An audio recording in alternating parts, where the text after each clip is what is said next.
Hi, and we are now semi-live. Hi, I'm Kara858, and today we're bringing you Season 2, Episode 19 of Rivenwood Academy.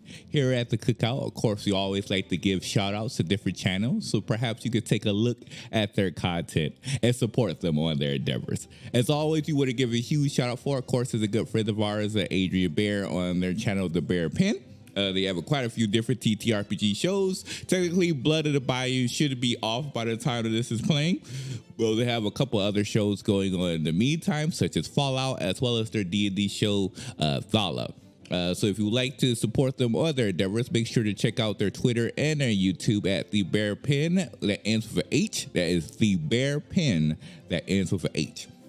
And second person we'd like to give a shout out for is the Brandy Rose for Cutest Patoots. I have been getting it wrong every single episode, so my apologies. Fortunately, the links are in Discord, so the links is in the description section, so you should be able to click on it. But definitely go ahead and take a look at their content. They are a TTRPG streamer that you can find on our show, of course, Gods of Color, as well as many other shows coming across in the near future. They're also a D&D streamer, game designer, romance enjoyer, just everything. And they have their own Twitch channel that recently became an affiliate. So if you like, definitely go ahead and give them a follow on Cutest Patoot.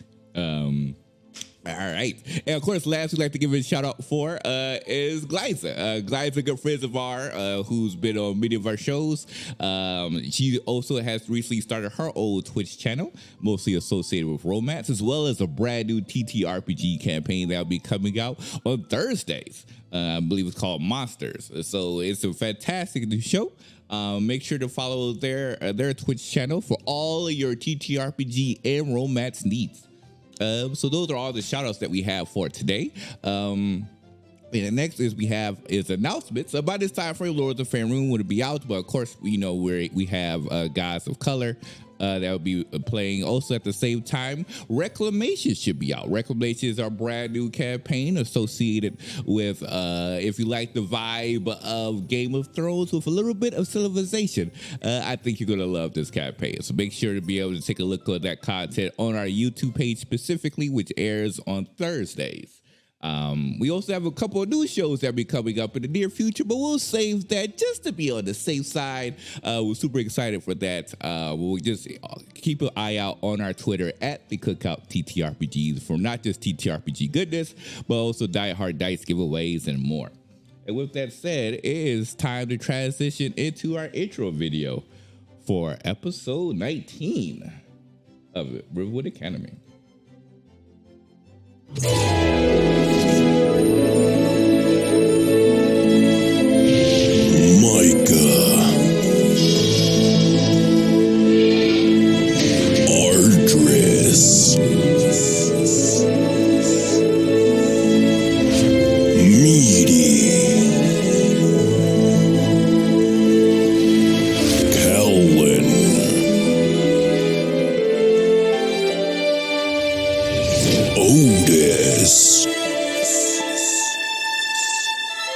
Behold the spellbinding abilities of Rivenwood Academy.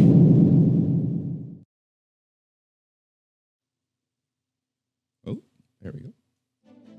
And we're back. So with that said, Aaron, take it away. All right, we're going to pick it up this time with Ardris. Ardris, you are, you are waking up right now. There is sun coming through the windows in your study that you're kind of blinking slowly into existence. And you find yourself kind of sprawled out on the floor. But clearly someone is taking care to try and make it as comfortable for you as possible. So you're lying with a pillow underneath your head and a small throw kind of over you. And your, is Ardris left or right hand dominant? Right hand. Your right hand is holding out the Zweihander away from you with the point like kind of perpendicular to your body, as if someone did not go anywhere near to touch that when they were getting you into a more comfortable position. And as you're kind of blinking away this feeling, a couple things strike your attention. The first is you feel good. You feel really good. You feel like kind of a combination of runner's high and a little more beefy, a little stronger than you would normally feel. And as you're kind of like coming into your senses and actually opening your eyes to take in your surroundings, you do see Lady Vinfina sitting not very far away from you. Her hand is extended over, like roughly like your sternum, and you can see there's a slight glow coming off of her hand. Argus will sit up and immediately give Lady Vinfina a kiss. You see her startled because she didn't realize you had woken up because she was so focused on what she was doing. And there's kind of that moment of like, oh, we're doing this? All right, fine, we're doing this. I think anyone who was not you would be surprised by her reaction. But it's nice. It's nice. I'll leave it at that. It's good. I take it I have you to thank for taking care of me while I was away. Oh, I wouldn't want any ill rumors of my house's hospitality and best behavior as a guest in your home. She looks a little bit fraught, a little like she's cool as a cucumber, except you know her too well. And she is her eyes are just kind of searching your face, looking at her body. Like as you pull back a little bit, her hand kind of lights up again. You know, based on what you know about her and her family, they train and equip the battle healers that are basically mages, not clerics, who do some forms of magical healing. It's very unusual. This is something that is like Therantamil's pride and joy because nowhere else has it kind of thing. And you would be aware that the magic that she's got is not like healing magic. It's like diagnostic magic. She's basically checking you over to make sure that you are in fact okay. I think I am all right. You can take a moment's rest for yourself now. Well, I appreciate your confidence, but had you had to watch yourself begin to meditate and then go unconscious did you know that it is morning right now? You've been out for quite some time. Just put up with me for a little longer. Let me make sure. Please take as long as you need. And she does. She does a very thorough, medical checkup, basically. That is, are you actually okay? And she comes away with it a little bit surprised. Something unexpected? Should I be concerned? No. I do not think that there is need for concern at this stage. How do you feel? I feel fine. Better than fine, I suppose. Yeah. That's kind of what I see. You look a little bit better than fine.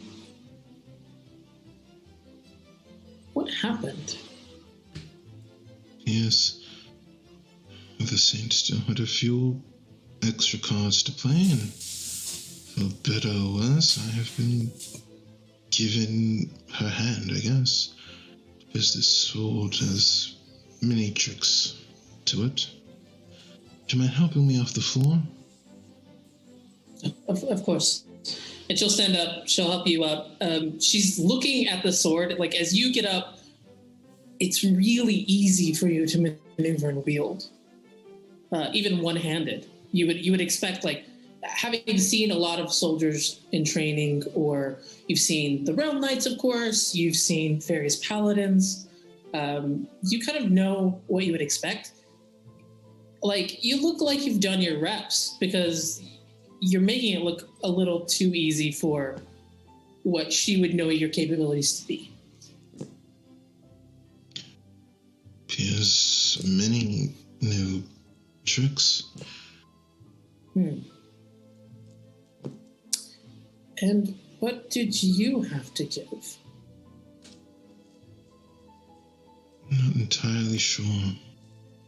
There was an odd conversation, and I gave up several of my emotions, I suppose you could say, but I don't feel any different. You gave up your emotions?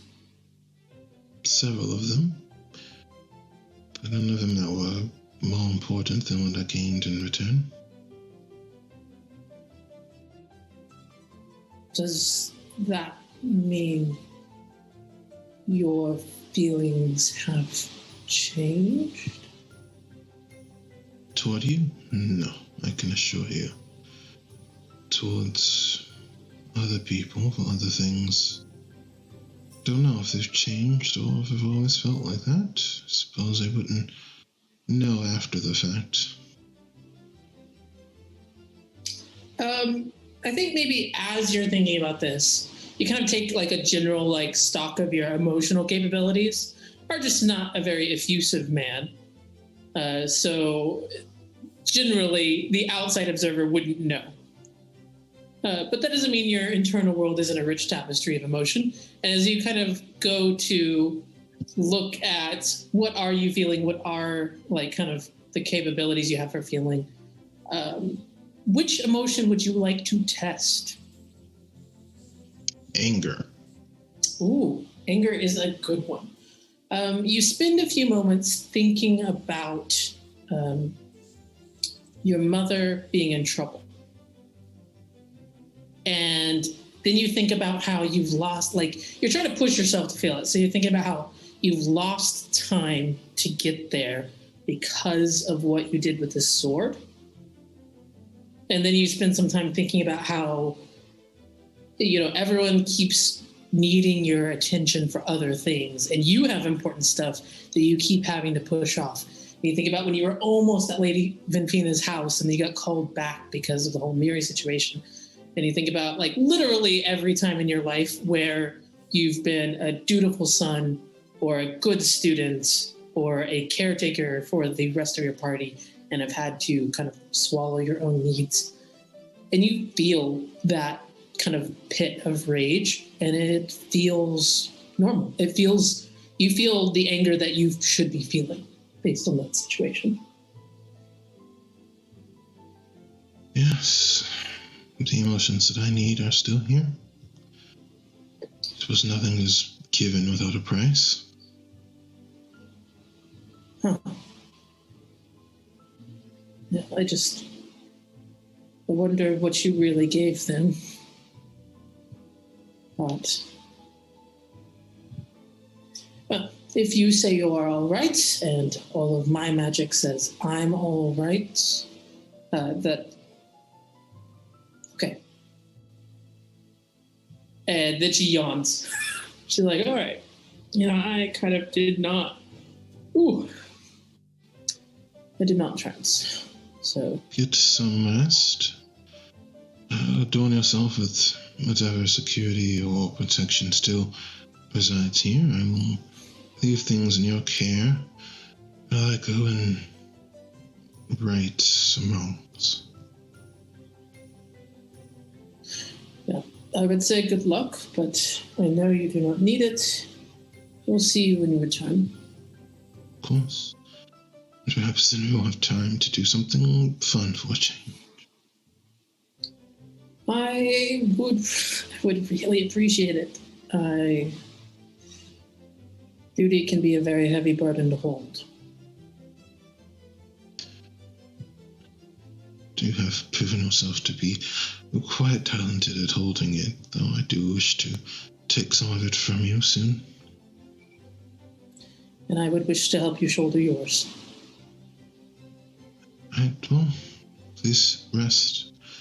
I will go and check on the others to see if they haven't changed their minds. All right. And she settles down in the exact same place you settled down to meditate with the sword. And you watch as rather quickly, like in a large amount of comfort in her surroundings, she goes into trance. I'm going to pause you for just a second and jump over to Otis. Hey, Otis. Yes. You've been tired for quite a while. You've gone through a bunch of terrible dreams, bad sleep. Tonight, when you go to bed, there's the joy of Miri being back and the sadness of not having Nazareth by your side as you go to sleep. So you kind of, you've got that weird kind of dichotomy of emotions that you're feeling. I think it does take you a little bit to fall asleep, but when you do, you find yourself in the place that you consider most safe. Where is that? It definitely would have been back at the school when he was in the little hut that Drogon resided in and Elliot would visit. I don't know if Elliot permanently resided there also. Yeah, they both lived there. Okay. Elliot just Elliot just went into town for work. Okay. So you fall asleep, and as you fall asleep, you find yourself back there, sitting around an excellent spread for a simple but tasty feast around their table. Both of them are sitting there laughing and talking. You can see outside the window the large hedge that separates the Arboretum from the rest of the academy, and there's birds in the air, and you can hear the sea as the waves come rolling in the background. It looks to be a beautiful day. And they're in the middle of conversation, and then Drogon looks over to you and is like, well then, pretty good week then, wasn't it? I mean, there was good stuff and there was bad stuff too. Well, that's how life is, isn't it? There's good stuff and bad stuff, but most of the time the good stuff outweighs it. And when it doesn't, you just got to keep going. Because if there's bad stuff, that means you're not at the end yet. Well, fine. Oh, here, have a little more. And they fill up your plate again. And it is a lovely dream that is just hanging out with them, eating to your heart's content, with the sounds of the school and the nature around it in the background. And when you blink your eyes open, you feel completely refreshed. And also, I think sometimes it can be hard to see the sunlight when you're in the dark. You know what I mean? Like, you don't realize the hole that you've dug in until you see the sun again. And you have that moment of light from your dream that kind of reminds you that, like, you've been going through a lot the last couple of weeks, you know? I mean, the school exploded and everything that happens in the city. Yeah, sure, all of that. But also, you, Otis, have been going through a lot lately. And this was kind of, the dream was a reminder that the darkness never stays. There's always sunrise coming somewhere. And even on the darkest night, there's quite a few stars. And so you kind of wake with that feeling in your chest. And it's a little bit warm. Like, you can feel Nadine kind of warming you as well. Ooh, interesting. As if Nadine also slept well. Yeah. So I have a question, because this would be in character for Otis. Mm-hmm. In the previous episode, Otis perceived that peck on his shoulder. Mm-hmm. Could I roll insight or something to see if Otis could piecemeal trying find familiar again. Do you have the components for find familiar? I don't think the incense are consumed. Pretty incense is consumed. Well, we're gonna have to go get some. If it's consumed, then yeah, I can't do nothing about it. It is consumed, yes. How much did you buy last time? Because I think you bought quite a bit, didn't you? Yeah, You got like 300 gold pieces worth of incense and stuff. And find familiar only takes 10. Oh yeah, that's right. He bought 300 worth. We good. Yeah, absolutely. You can spend your hour to cast find familiar if you'd like. Oh, he doesn't even have to. Well, yeah, it would just be an hour because he'll be using his magic initiate to cast it, so he doesn't have to use the extra 10 minutes on top of it as a ritual. All right. Okay. Well, then we will resolve that in just a minute as you spend your hour doing that. Miri, bump over to you a little bit. Hello. Hi. It's funny. You'd think for all the sleeping, quote unquote, that you had been doing, that you would have been more awake, but you were exhausted when they healed you up from your petrification. And so you slept like like a stone. Like you slept very, very hard and had no dreams whatsoever because it was like one of those you blink and you find yourself waking up. Like you don't even remember being asleep kind of things. But as you wake up, you notice that the door to your room is cracked just a little bit. And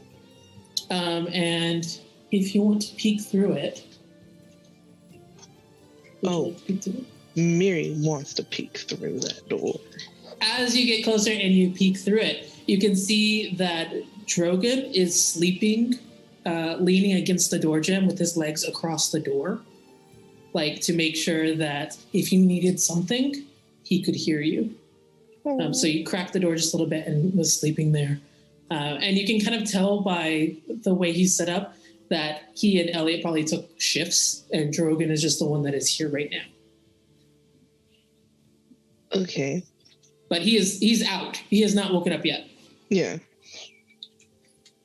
She can open the door still, right? Yeah. He's just leaning against like the what do you call it? The outside part of the door. Like the frame? Yeah, the door frame. There you go. Okay. So yeah, she'll just open it and she's just gonna tap him on the shoulder. Try and wake him up. Oh, good morning, Mary. You good? I'm good. Wouldn't you be more comfortable in a bed? He gets up and he kind of stiffly, kind of stretches out, but he's like, no, I'm plenty comfortable here. We went to the other room, but neither of us could really sleep, worrying about that we wouldn't hear if you needed something. So, I hope we didn't overstep or anything, but we just wanted to be close by. No. Thank you. Everybody's done a lot for me, even though I haven't done a lot for them yet. Oh, I disagree, Mary. You're kind of like the heart of this group, you know? It was you should have seen them. It was bad not having you around. Did anybody cry? Well, I did, for sure. Oh no. And it's real good having you back. And he kind of just opens his arms like, would you like a hug? Oh, Miri will give him a hug. He like lifts you up off your feet in kind of like his eagerness to give you a hug and kind of sets you back down. It's like, yeah, it's real good to have you back. I'm glad to be back. Now go to bed. In the bed. Your room. Go. She'll start pushing him a little bit. All right. Okay. And he looks really reluctant to shut that door when he gets in the room, but eventually manages to do it. And you are awake. Woo! Where do you plan on going? She probably. I feel like she would go make rounds and try and knock on like everybody's door to see if they're awake. All right. I'm assuming you're skipping Drogon and Elliot's room. Yes. Whose room are you heading to next? Who would be the closest? Argus would be the furthest for sure. I would say that Yvain is like probably across the hall from you, with Kellen and Otis on either side. Okay. Then she would probably go to Yvain first, but Micah would be the one probably closest to the stairs. So a little bit further away. So yeah, she'll just go in that order, like Yvain, then probably Kellen, Otis, Micah, and then make her way to Argus eventually. All right, you knock on the door of Yvain, and you don't hear anything. How hard are you knocking?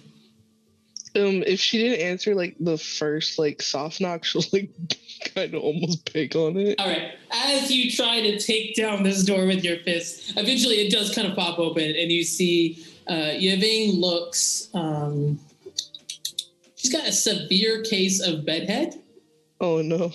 And she's just kind of like peering up at you with wide eyes, and it's like, I can't do Yvain's accent. She's got such a good accent. I cannot do it. So imagine this is Yvain's voice. And she says, oh, is it that time? Oh, I don't think I've ever slept like this before. Oh, your hair's a little messy. Yes. Oh, yeah. Okay, give me a little bit. And she shuts the door in your face. And then Mary's gonna turn like on her heel and go down to the next door then. All right, you said you were going to Otis next? Sure, we'll go to Otis next. It didn't matter if it was Kellen or Otis, but one of them. Okay. Otis, you are about, I don't know, 5 minutes in to Find Familiar when you hear a knock at the door. What? It's Miri. Are you okay in there? Yeah, I'm casting the spell. Oh, okay, I'll come back. All right. You head over to Kellen's? Yes, over to Kellen. Knock, knock, knock. Kellen. So Kellen answers the door, like fully dressed, but with the shirt like half buttoned into the wrong buttons and stuff, and goes, "What? No, I didn't stay up working on projects. You're lying." Oh, Pyrie's sleeping. Shh. You hear from behind him, I am sleeping, but he's so dead. I can always count on you, Pyria. You just hear more snoring. Pyria snores hard when she sleeps. Is there an emergency? There's an emergency, isn't there? Are the dragon people, are they here, or are we fine, or what's happening? First, I think you need to like take a shower and do your shirt right. What? Oh God! Look at this. I woke up like this. He's like tossing his hair, trying to make a joke. Something tells me you did wake up like that, but because you were face down on a desk.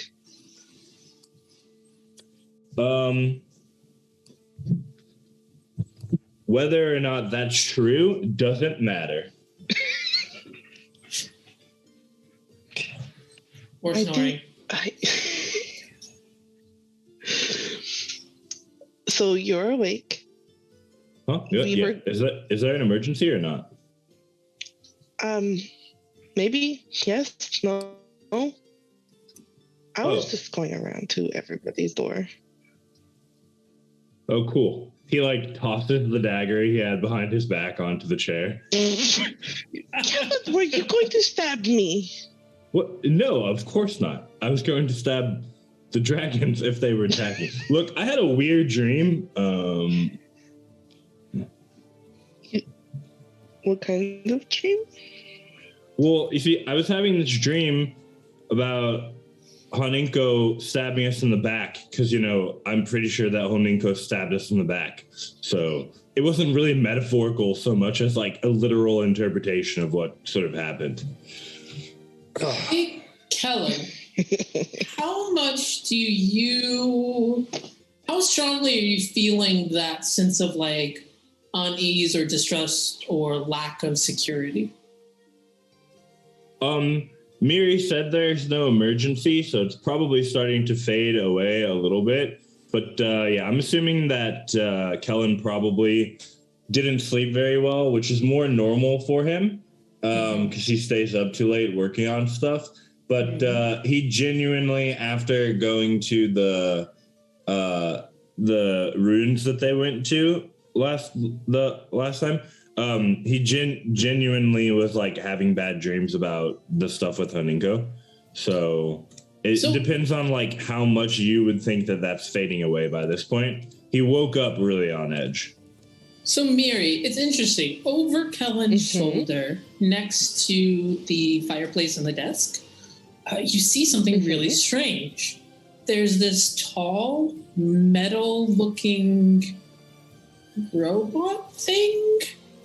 And when he first opened the door, it looked pretty scary because there was a whole bunch of like weird protruding metallic pointy spider-like limbs that were all sort of facing the direction that you were in.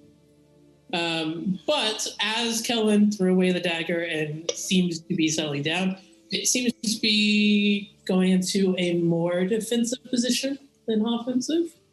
You've never seen anything like it. It's crazy. There's a little fire that's glowing in the center of where its kind of chest is. And it's got two very nice looking bracers on either wrist that are clearly of a different metal than the rest of its body. Okay. Well, what is that thing? It was looking at me earlier. Oh, wait, it doesn't. Does it have eyes? What is that on its face? It does not have eyes. Hey, what are you talking about? He looks backwards, like staring over Otto and everything, but already accustomed to his presence, not really realizing what she's talking about. Like, what do you mean? That thing. The spider little leg thing. Oh, you mean Otto? Yeah, he's pretty cool. I was studying him last night. That's why I was up so late. So you were up late, not getting sleep. I thought that was obvious, hair tossle.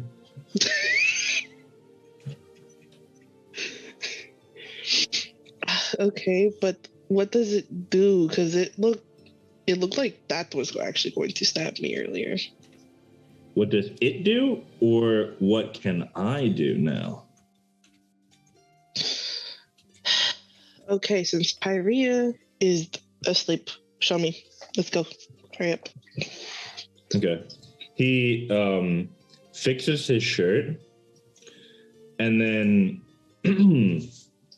sort of gathers some arcane energy into two of his fingers and then starts to, like, at the seams of the clothing, he kind of, like, traces the fingers around them until you see his clothing has melded into, like almost like a bodysuit. It's, like, kind of melded into one piece. Oh. So now you got the fancy suit. Yeah, it's not as cool as, I guess, like a suit of armor, but watch this. And he kind of like moves around and instead of like how clothing would normally like make some ruffling together because it's loose, you can hear there's like no ruffling as he moves his stuff around. Oh. He moves the clothing around. Hey, Kellen, do me a favor. Make a quick intelligence check for me. Okay. Mary's like, oh my god, that would be so good for sneaking. How much? 10. 10. Do you have Flash of Genius yet? Not yet, right?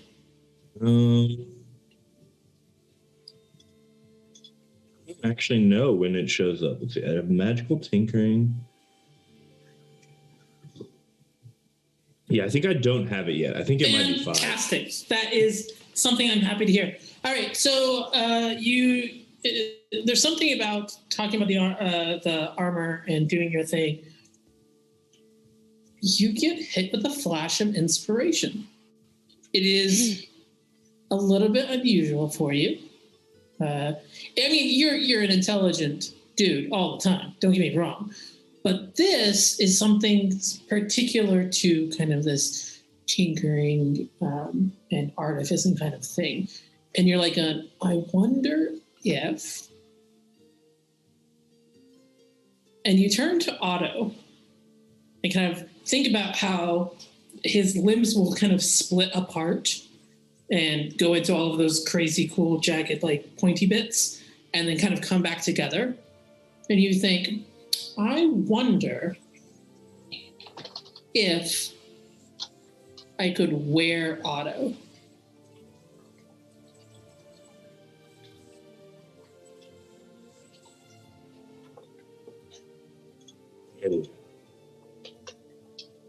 Very.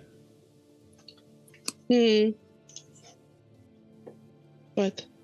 Wearing that suit of armor would be a stupid idea, right? And you can see he's already like started backing away towards the suit of armor as he's talking to you.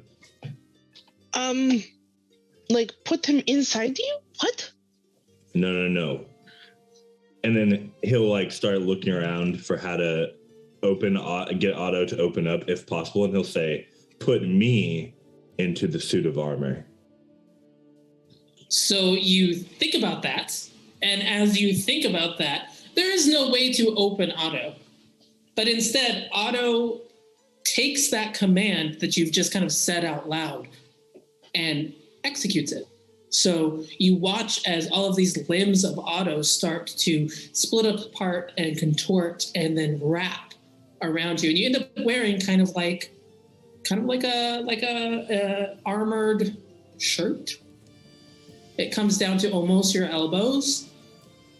And then as it comes up, you see, actually, you don't see this. Miri, you see, as this wildly just kind of wraps around him in a way that does not really make sense, that there's still some of these pokey arms that haven't combined, that are just kind of out, and then they retract.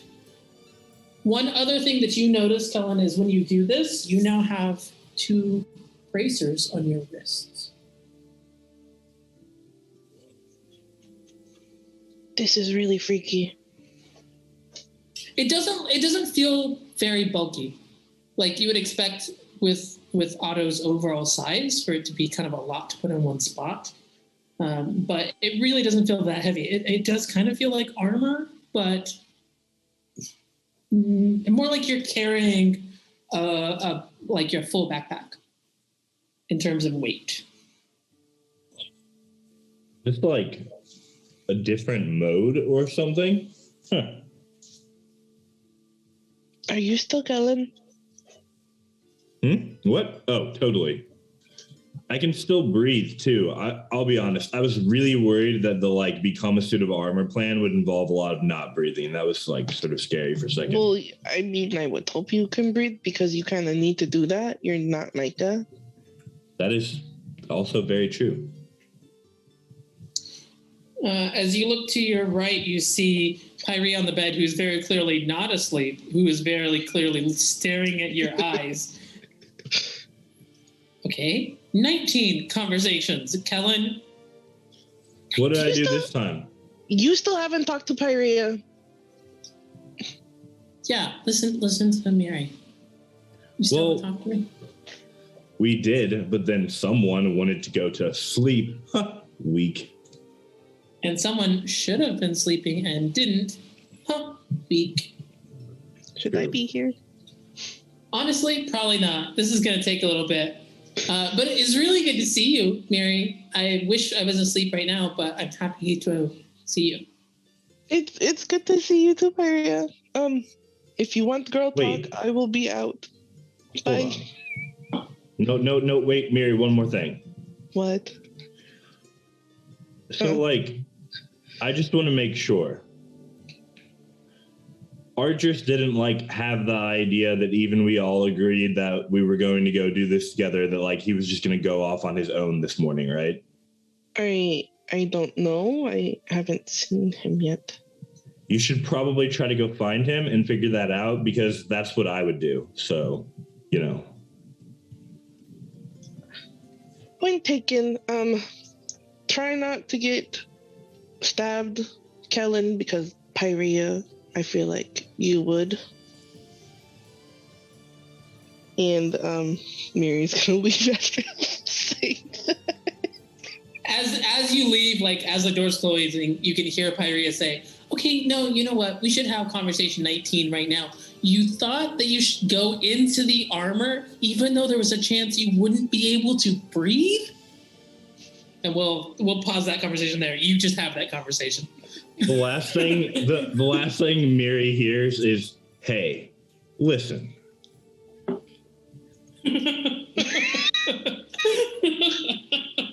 Mary is praying to whatever gods she believes in for both of them. And I will be right back. I'm sorry. All right, no problem. So after Kellen is Micah, or are you skipping Micah to go to Argus? Oh, it's time to roll a d6 for my own sake to see what she would do. She is conflicted. Okay. She is going to go to Micah. Nice. So you head towards the staircase that goes downstairs, and there's a door right before it. As she knocks, Micah, what are you up to? So remember that DM that I sent you before? Yes, I absolutely do remember this DM. Mm-hmm. So there wouldn't be any response. All right. You knock on the door and no one answers. Mary knocks harder. No response. All right. So this is the first time this has happened. Hey, Aaron, Mary is going to pick the lock on this door if it's locked. Did you leave it locked? Did you lock it behind you, Micah? I don't think so. They don't have the keys to it, right? So they wouldn't be able to lock it from the outside, would they? Probably no. Yeah, I don't think so. You could lock it. You could lock it from the inside, though. It kind of depends. Oh no, it wouldn't be locked. Okay. Then never mind. Mary's gonna open it. The room is empty, but there is a letter on the bed. Okay. Mary's gonna go read it. She's half panicking now. So as you pick up the letter, it says, Now, fortunately, it's a letter, so I don't have to do the complete ordeal. The Micah voice. Oh, yeah. No. But your says, "Hi, bestest friends. I learned from Argus today that there is no time left. And for me, I realized I need to make the decision of trying to stop this war. So I'm going to go back to Verbana and try to talk to my family to get them to stop this war. Please don't follow me. Ardris' mom is in danger and Ardris needs your help. And I think if I go alone, it would be safer for everyone. I promise to see you soon. I have tons of good tricks, and I think I could do this. Take care, Micah. Miri will take the letter. She will exit the room, and down the hall, Miri, not so subtly, will scream, Micah's gone! He's gone! He went back to the city! He's gonna die! Just like begging frantically on people's doors.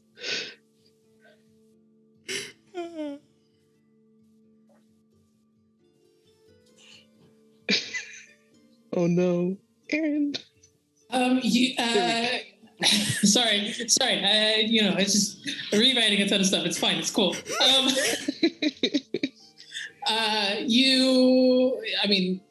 I think even you are just hear that because it's about this time that you are leaving because you're not on the American second floor, you're on the American third floor.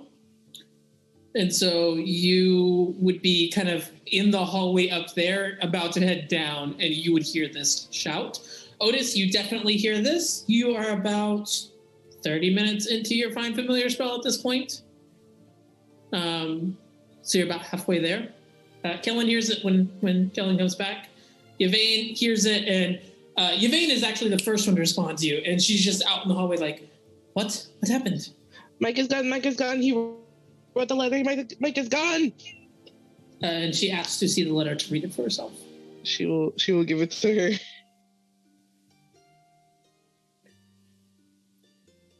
She spends a long time reading it. It's like, well, that's not good. Oh, God. Where is everybody? Otis, are you coming out? Otis is going to shout, I thought this was going to happen. I ain't done yet, though. We're going to keep going with the spell.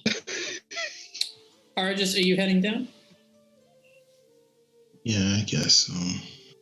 Wow. Things were so All right. peaceful for like 45 minutes. It was very nice.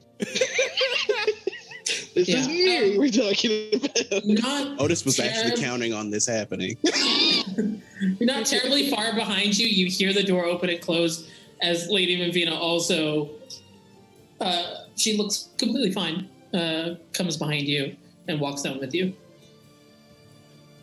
Seems like there's some sort of issue.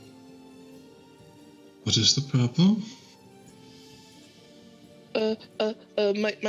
Micah left. He went back to the city with the big dragon and like that we set on fire, and he's going to try and stop the war.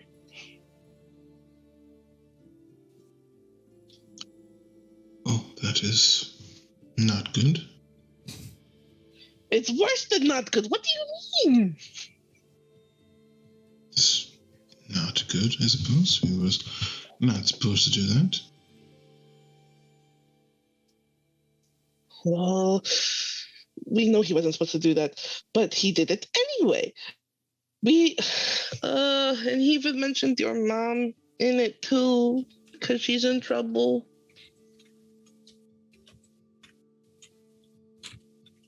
I need to deal with that as well. We've got like 2 things we have to do, and then like we have to go see what your mom, and then Micah. Who knows where they are right now?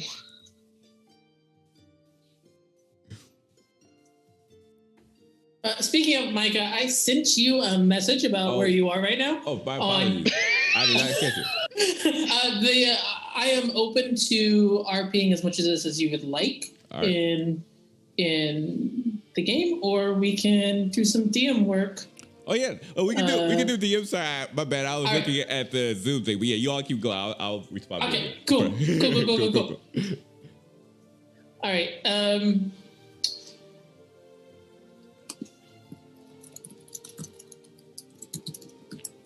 Well, shall we continue? I suppose we have to go after him or them. But this is why I meant that it's such a complicated little thing, because then your mom, you wanted to go after her. I also never told you where they were.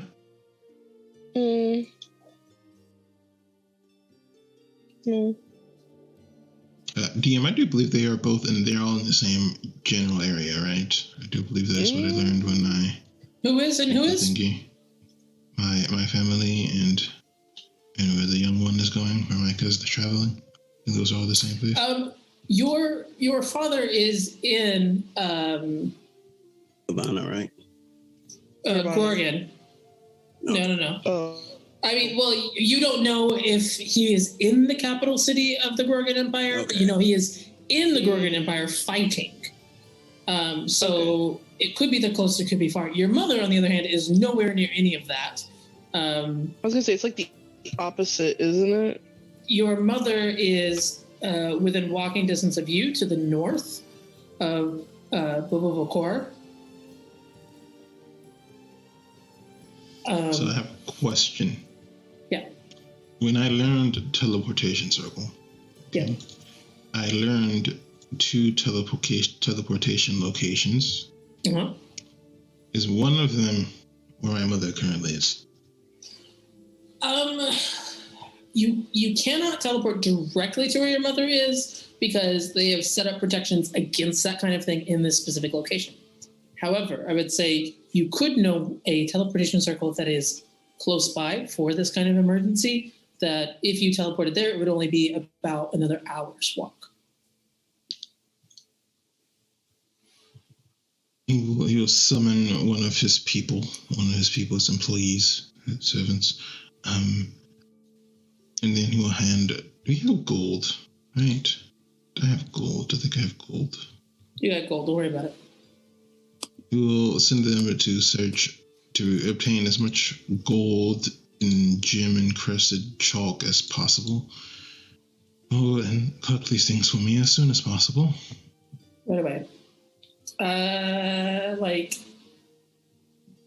200 or? That should be enough for now. Okay. Relatively quickly, this happens because they know where to go and they know how to use your family's name to get stuff done efficiently. So you would probably only have to wait for maybe 30 minutes, and you would have that 200 gold worth of chalk and stuff. And well, is everyone around? As you say that, Kellen, you hear like there's a bunch of commotion happening pretty much right in front of your door, and Pyrea is mid-sentence where she's just like, yeah, but you can't just like attempt things on your set. What's going on outside? I don't know. Maybe someone attempting something on their self. I'm not sure.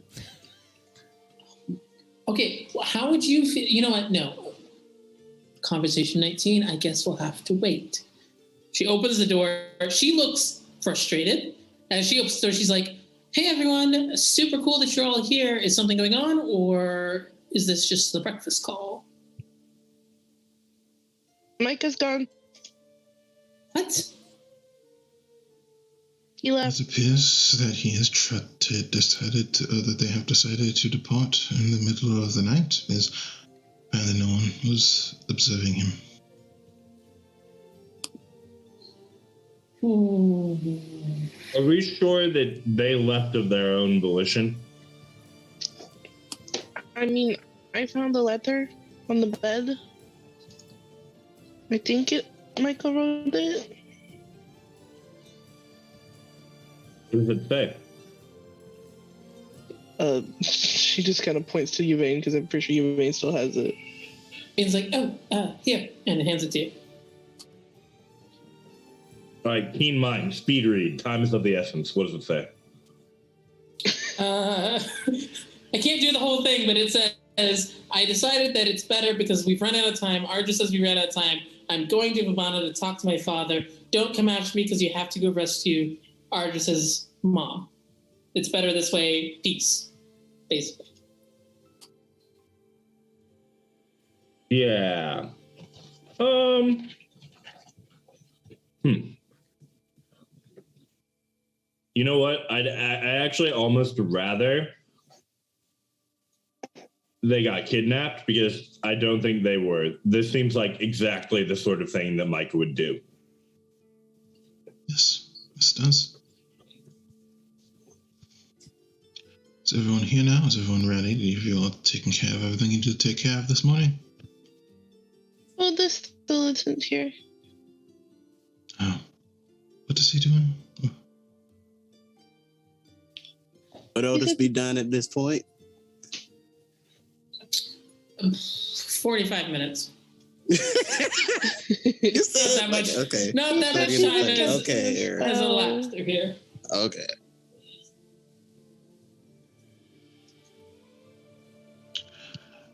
Why are we waiting again? What are they doing? He's. I take it we're about to go after Micah, right? Well, yes, but what is Otis doing? Why? He's gonna take his spell. What spell is he casting that would take I such don't know. I'm going to stop asking you all questions at this point. None of the answers make any sense most of the time. You're a wizard. If you don't know what spell he's casting, how are we supposed to know? Otis is not a wizard. Don't know what Otis does. Otis doesn't always make a lot of sense to me, honestly. Right, but why would it make more sense to me? I'm just confused. Or his age. Mirrors. He's gonna go just stand outside of Otis's door while this is going on. You know, More uncommon than we do, I suppose. look, Argus, like, I get that age is like a big thing for you, but it's not really a big thing for us. You know what I mean? It's like we can do what we all can do, and we're how old we are. You know, it's like I just come up every time. Of course. Right, well, I'm going to go and prepare for our departure. You all do whatever it is that you were going to do anyway. Not just relief. Would Otis hear that whole conversation with his past perception? I mean, now you would. Yeah, I mean, Mr. Observant Feet over here, for sure you would. The question is, are you going to break concentration on what you're doing in order to do something about it? No. All right. You have about 5 more minutes left. No, Otis definitely would not. He wants his friend back. Well, Kellen is going to find Pyrea and be like, well, it looks like we have a minute. I'm standing literally right next to you.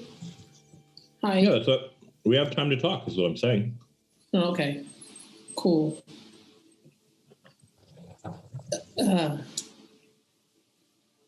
So I get it. It was unfair to you. I should have thought more. I just got excited.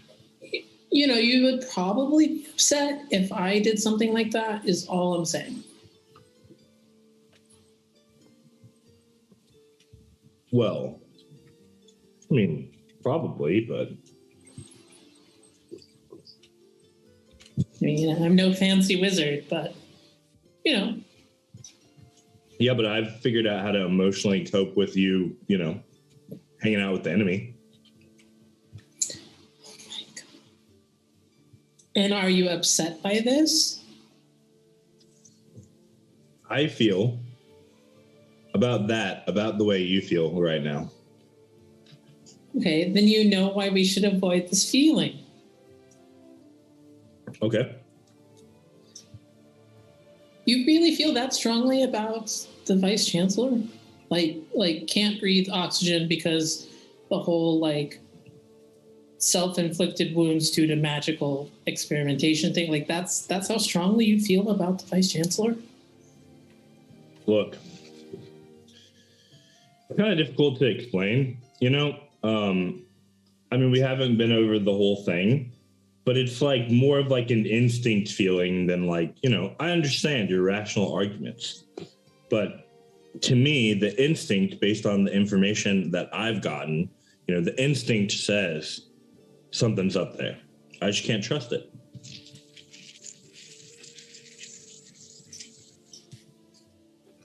She has a very serious, ponderous look on her face. And she slowly nods and is like, well, you are one of the smartest people I know, so... Not exactly. Come on, you're really smart. But I'm also 2 of the smartest people that you know. And he winks. Oh my gosh, that should not be as funny as... And, like, she like, legitimately just dissolves into, like, can't breathe kind of laughter. Because, like, it was delivered just at the right time for her to not have any defenses against it. And it takes her a moment to collect herself and is like, that probably should not be as funny as it is, but it is hilarious. You are 2 of the most intelligent person that I know. That is true. So it's actually interesting. When I was talking to Loon about this in class one time, he said that comedy is actually all about timing. I mean, he would probably know, I guess. Sure. Wait, does Loom do time magic too? God, I hope not. Honestly, me too. More than 2 of you running around would probably be a bit much. Yeah, also, I might be really smart, but Loom is really savvy. If he can do time magic, like, I think he might probably take over the entire world. You're sure that he's not the evil one, though? What if he's manipulating you into thinking it's the vice chancellor? Oh my goodness. Trust no one. Maybe Loom is the one that instigated the war between Ardris's father and the Empire. How seriously are you leveraging it? Because, like, she's completely kidding, but she's going to be reading your vibe. So, like, how serious are you thinking about that one? He does that thing where, like, for about 30 seconds, no theory is too, like, out there. And he starts thinking about it. But then he remembers how, like, you know, OK told him that Loom was one of his greatest friends in the end, and a bunch of stuff about that. And so he kind of thinks of that, and he's like, nah. Yeah, probably not. I mean, although all of my reasons for probably not, I would use for the vice chancellor. So maybe your reasons are better. Yeah. All right. Well, I guess... I mean, we can talk about it, but it gets a little bit more into the time stuff. And then he'll go and fill her in on the details of, like, that conversation with OK about the different people. Y'all are standing in the hallway, or did you go back into your room? Into Kellen's room. Well, Kellen and Pyrea's room at this point. At this point, yes. So, Otis, it's about this time you finish your spell. The familiar form of Nazareth, the... Raven. We're going back. Raven. Yeah. Excellent. My favorite Nazareth. Appears before you, and she excitedly flits all the way around the room, comes and sits on you, and just like you felt last night, pecks at your shoulder in the exact same way. I knew that was you. I knew it was you. I don't know if you heard the news through our connection or whatever. News? Yeah, the kid's gone. Gotta go get it.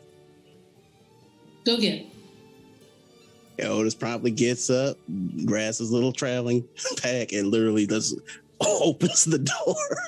As you like, even the small brief stop to get your traveling pack, like Nazareth has like curled her talons. Is it talons for a raven? I don't know what they call.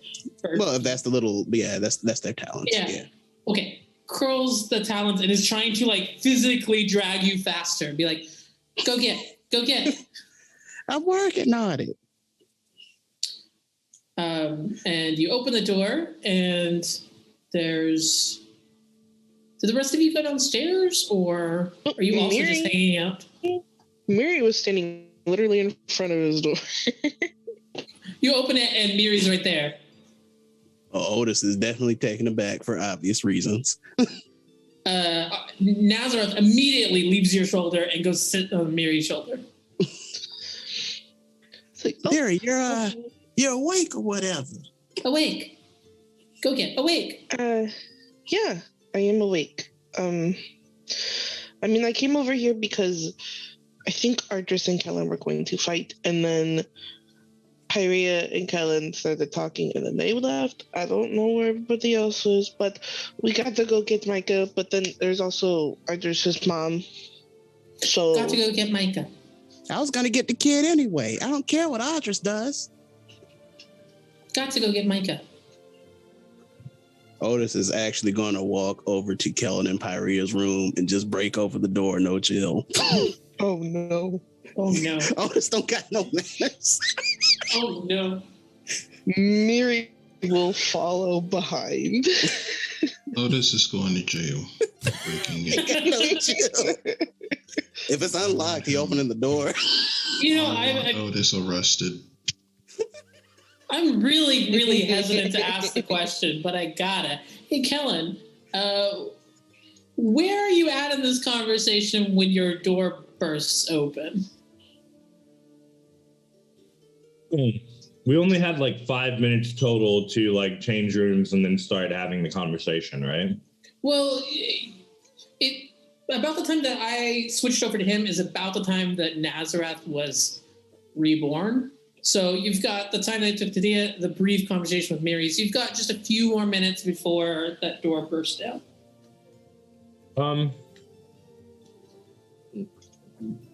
So he's probably like gone through like the re-explanation of all the time shenanigans, his theories about how he thinks it works so that he can say.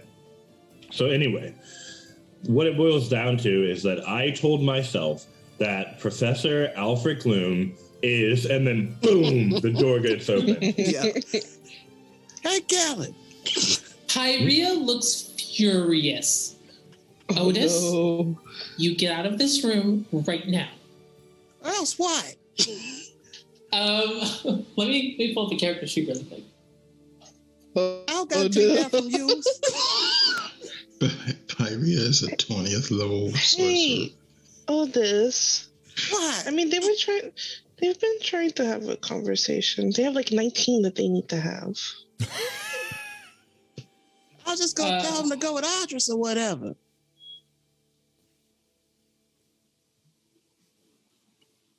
Oh man, I don't know what to do.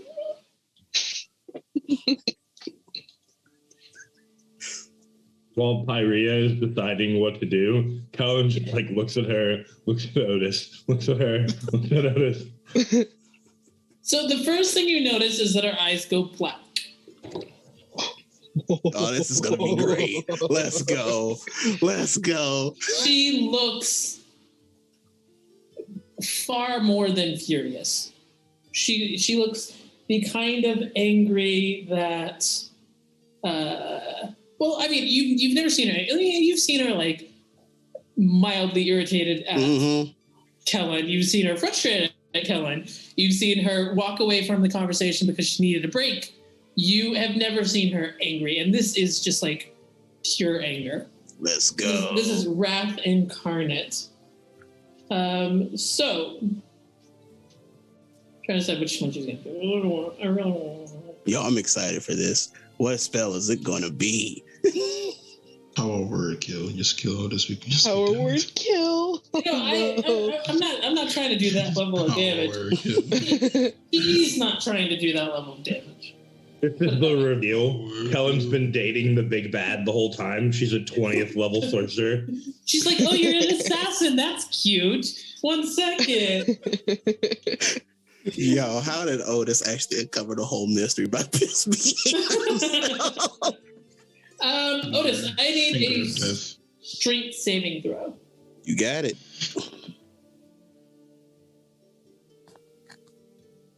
It's gravity magic. Killen's opposite. Oh wow. That's a 19. Oh, not bad.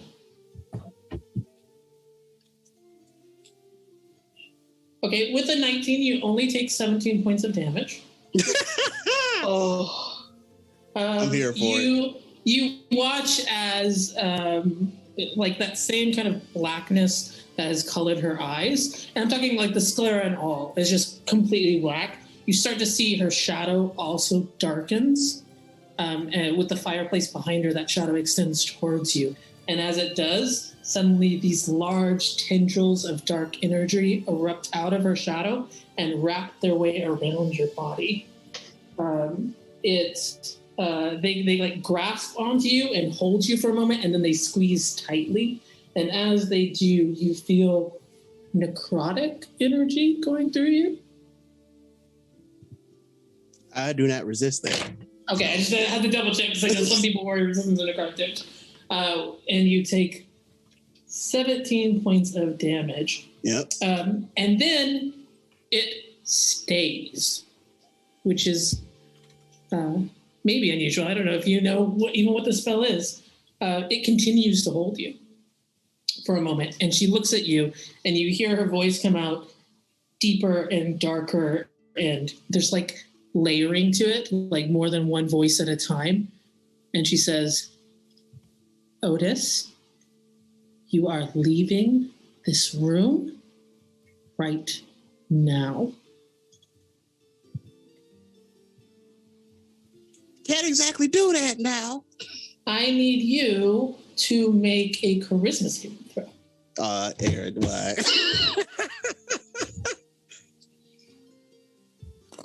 Poor baby. That's what we call longhand for I need you to fail. No way. That's an 18. Otis actually rolled a 19. Minus one. Hey, not bad. You almost succeeded. Almost. You look into her eyes as you say, like, how do you expect me to do that, basically? And between the tendrils that are wrapped around your body and this threatening aura that is kind of emanating off of her, you feel genuine fear. You feel like you know that if you challenge this, you will lose. And like, this is for someone who is not very charismatic. This is knowledge for you. Mm-hmm. Like, it is not like, I can't read the situation or something. No. You know that you know that you know either you were outclassed or something about the situation, you will lose. And she looks at you a long time until she sees that realization, and then those tendrils drop.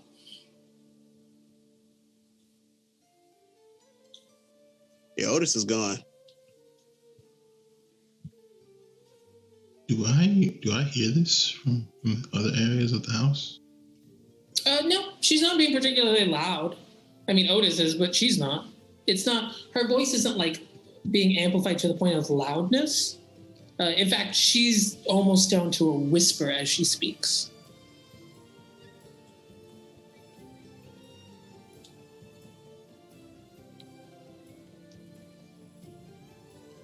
Helen's gonna take her hand. Okay. And try to gently clasp it with both of his hands. She doesn't turn to look at you, but just kind of out of the side of the mouth, she's like, just a second, I'm kind of doing something. And she's still looking at you, Otis, and you're still feeling like it is intimidating having her full vision on you. I mean, he's leaving the room if he gets the opportunity to leave the room. Mm-hmm.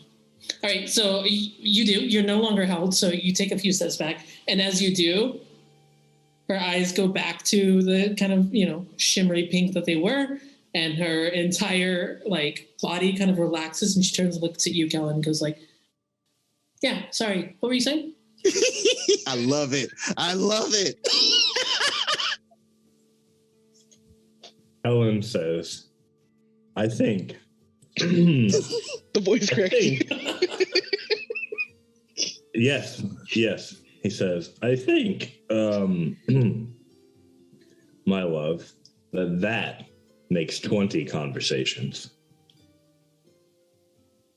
What do you mean? I mean, okay, you're right. We should absolutely talk about how Otis has a problem with boundaries and personal space and like general privacy, really. All right. Okay, hold on, relax. This is my girlfriend we're talking about here, right? Yeah. Can I insight check this? Like, does this girl actually not know what just happened? You can insight check it. No, he has not. Oh, I'm actually good at this. So here's the problem. Uh-huh. I really want to know the answer to this question, right? Mm-hmm. So I chronal shift? No. All right, so you're looking at it and you're like, I don't understand. I need more time. You give yourself 6 more seconds. And you catch again the tail end of that, like where she's dropping it, and then she turns to face you and is like, yeah, what's up? Helen literally goes, hold on, rewind. Let me see that one more time. What? I don't get it. That is a 21. Very nice. And your question is what exactly? My question is, I, out of character, am suspicious of whether or not she is just really calm with what she just did, or if her memory seems to actually be fading of the specifics of what happened with Otis. Like, I understand. Did she realize what happened and she's just cool with it, or was that like not just out of character? It was actually like she doesn't really remember or get it. I understand. She does not seem to be losing her memories or to have lost like an amount of time. She seems genuinely puzzled that you are like that you think that there's something big deal here that's not Otis barging into the room. Okay, so she's just really, really cool with it. Yeah, I think that is an accurate portrayal. Also, I think it does say something about her personality that like she's not holding a grudge, kind of. It's like she made her point, and then once the situation was resolved by Otis leaving, she didn't have any more ill feelings. Yeah. So Kellen is kind of shook. He's a bit thrown off, but he would say, yeah, maybe I should talk to Otis about that one, just. I mean, I don't mind. Hey, Otis, I would really appreciate it if you didn't like just burst in the room. If you knocked, that would be super helpful. Like she just calls out into the hallway. Are you in the hallway still? No, Otis is booking it. I guess he left. All right, you can talk to him. Cool. So anyway, what I was saying was Professor Alvic Gloom, according to other me, is apparently one of my deepest, closest friends. So I think we can trust him. Oh, nice. Yeah, no, I mean, if you can't trust you, who can you trust, I guess, right? And then to avoid retreading details, I'll skip, but he'll continue telling her about that particular conversation with OK. Yeah. At the end of it, she's just like, I honestly do think I understood more of it this time than last time. I still don't understand it, but I think I understood more. Hey, Kyria? Callan? Can I ask you a question without you getting mad? Not an auspicious start, but probably. Cool. So I feel like I didn't know this. You have tentacle powers? Oh, yeah. I mean, I guess you haven't really seen me, do magic a lot, huh? No, I try to avoid putting you into situations where you need to fight stuff. Oh, wow. I mean, if I put half the effort that I put into keeping myself out of those situations, I'd probably... Anyway. Honestly, it's something you ought to consider.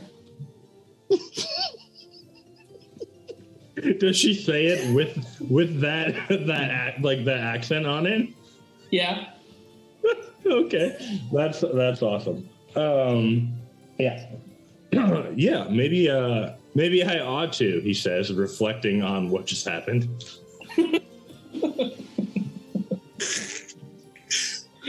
Awesome.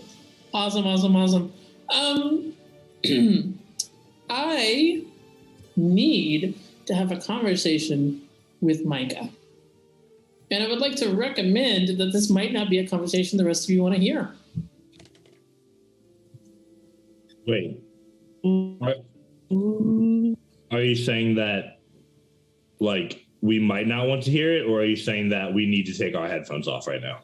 I think that we're probably going to go to break pretty soon. For you guys, why don't you go to break a little bit early? Okay. See you in a little bit. So, Micah. Hello. I don't know if anyone else is here, but hopefully they've gone on their little break so that we can talk about what's going on where you are. All right. So,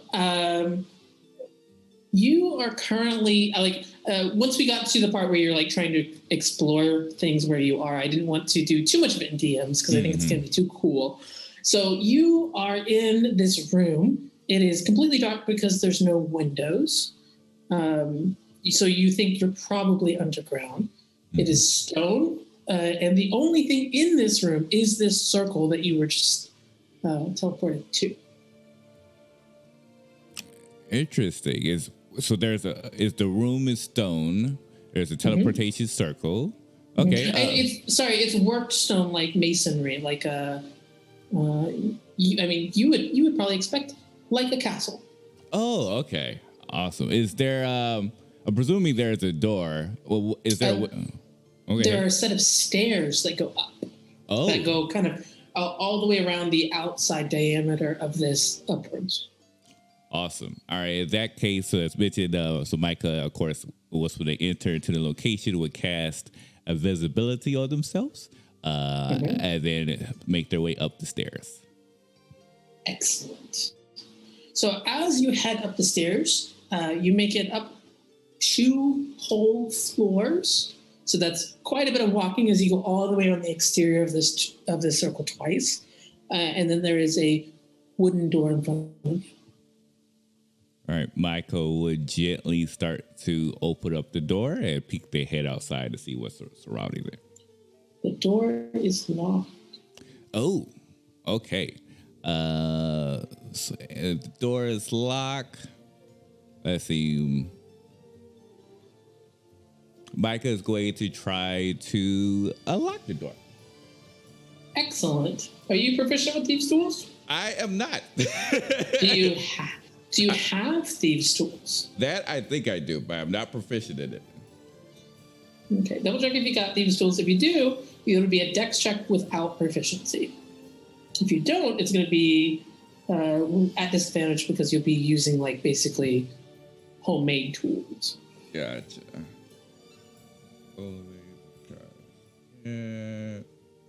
Oh no. So sorry, no thieves. Okay, so yeah, disadvantage. You said. Yeah, so disadvantage plus your dex, no proficiency. Gotcha. Okay. All right. Can I use memories of a past life to see how to use, what was it? Recall how Bim was able to unlock doors when we were inside the inn? You can use the memories, but not for that. So this is memories of your past life, not your present life. Oh. But okay. I can give you a memory. So as you are working on this door and you want to open it, you have this sudden flash, something that you have not experienced before, where something seems really familiar. You've been here before. Maybe not right here, but you've been here before. And I think that is enough to give you a little bit of confidence boost, we'll say, mechanically. So you can roll your, is it a D6 for the memories of past life? Yes, D6. Yeah. Perfect. Okay. Here we go. Boop. Wow. Okay. So I had a roll of 20 and a 14, and okay. +4, and 4 and then +2. Dirty 20. Nice. Yeah, so you, with that bit of confidence, you've got like a small piece of wire that you would normally use for casting the message spell that you fashion into a rudimentary lockpick set. And you are able to pop that lock. The door gently swings inward as you finish picking the lock. And you see a long hallway with several other doors and one larger door at the far end. There is a carpet on the floor that is in this kind of bright aquamarine, cerulean blue. I'm not very good at colors. Like a bright light blue and silver and black. It's got a heavy theme of stars. So like cyan or more like turquoise? More like turquoise. More like turquoise? Okay. Yeah. Yeah, and it's got a theme of stars, dragons, and wings. Lots of wings. So I think Micah does take a quick second to eye in the beautiful tapestry and decoration inside the location. And then they're also going to verify that there's no one around. Is the hallway relatively empty, or is there people in the location? At that far door where the large door is, there are two guards that are posted there. As you look at them, you can see that they are Petrocosta. I see.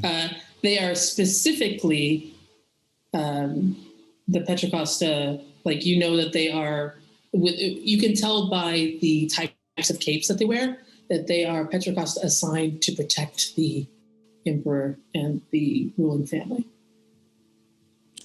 I see. Okay. All right. So I see the door over there. Perfect. Now that I see the door over there, Micah is going to go back inside, slightly inside, like next to the door, and not outside to the hallway, but next to the door.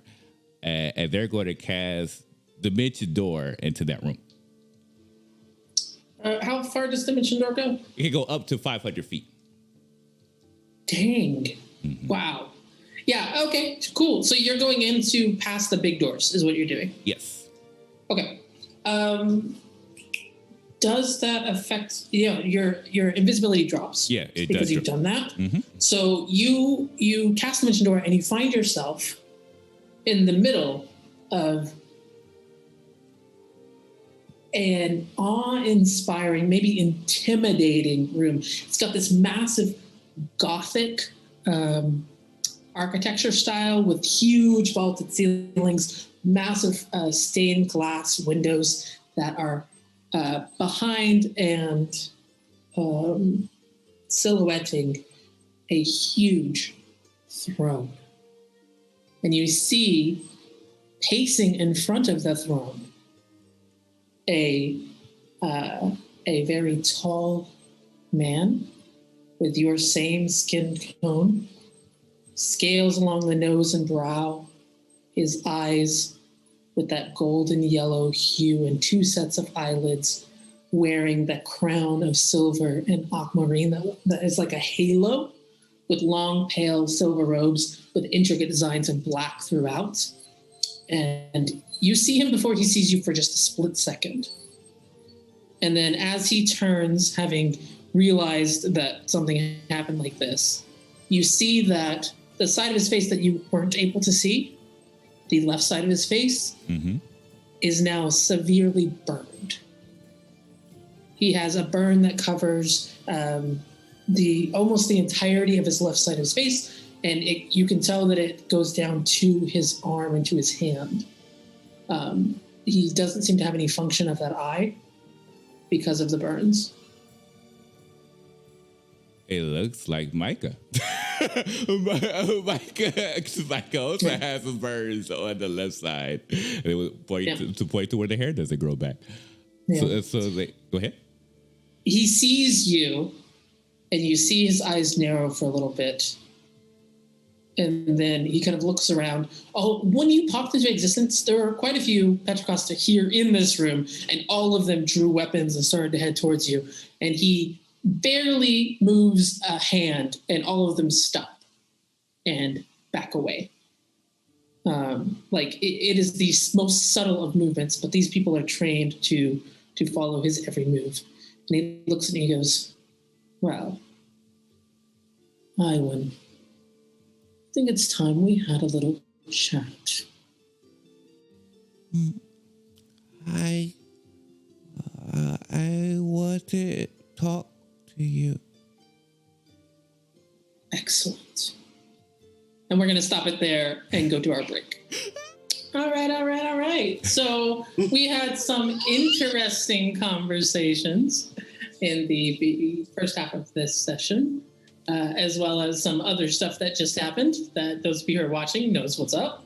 We are going to cut to where our players are going right now in House Alarin.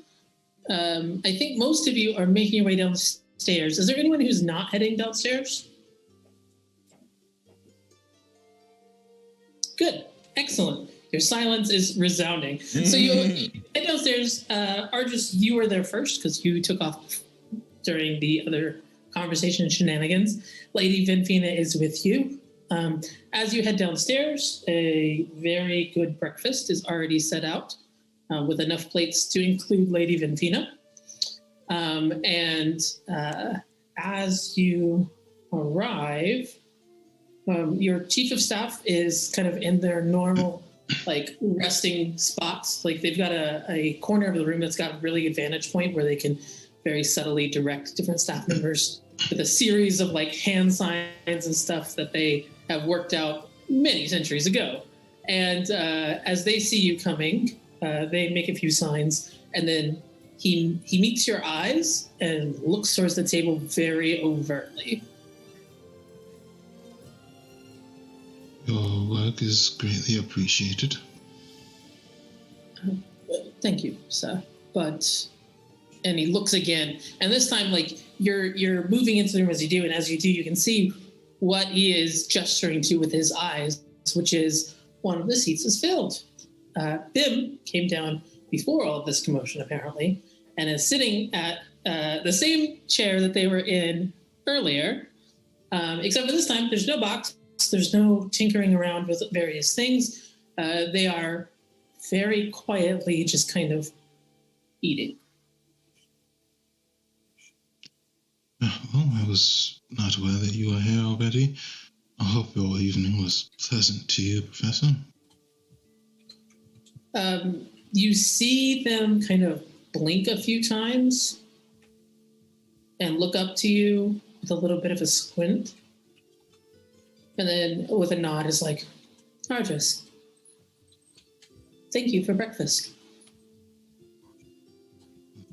Of course.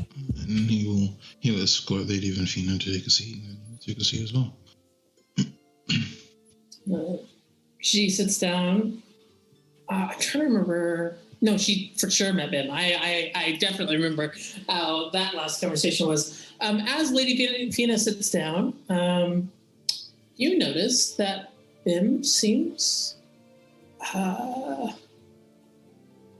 uncomfortable. I would like to look over Bim with scrutiny. Do I feel like I'm being assassinated? That I've been betrayed? Roll an insight check. What's happening? Oh, all right. Well, the dice, I rolled the 5.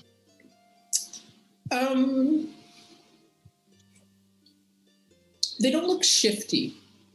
They look uncomfortable. I think that's about all you can get with a 5. It doesn't seem like they're avoiding you or avoiding your gaze or trying to do something like that. They look a little antsy, which You've seen Bim in action before. You know that Bim is generally either incredibly industrious and focused, or when not in kind of this hyper-focused state, is really calm and aware. I would like to cast Mage Armor. Okay, you do so. Bim seems aware that you've done so. It doesn't seem to change their outlook any. Is there a problem, Professor?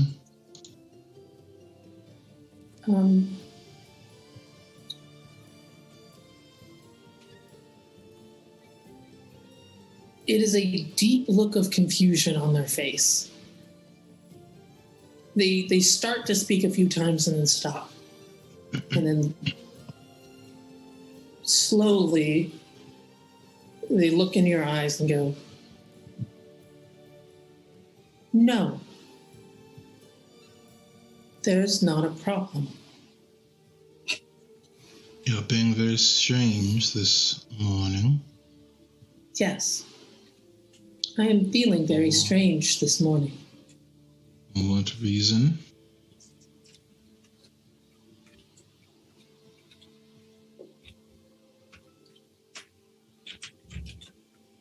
I am not sure.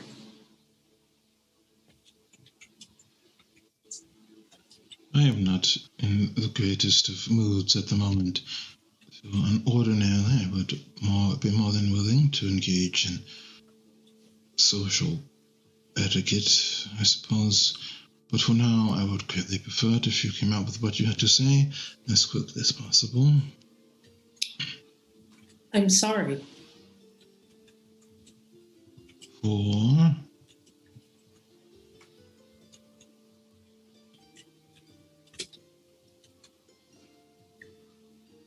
How?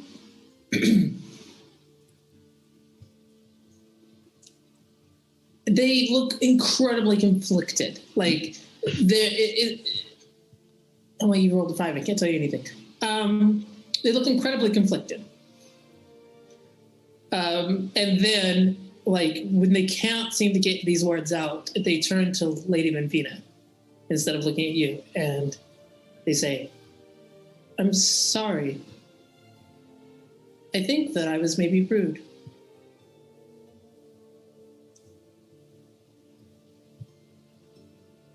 And she just kind of looks at you. I do not have time for these games. Out with it.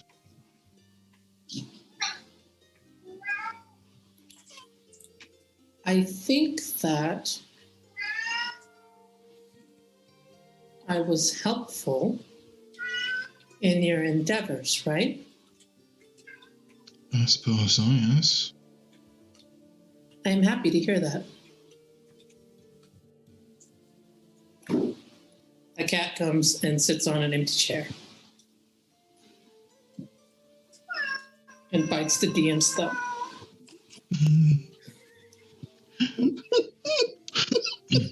The cat is biting God.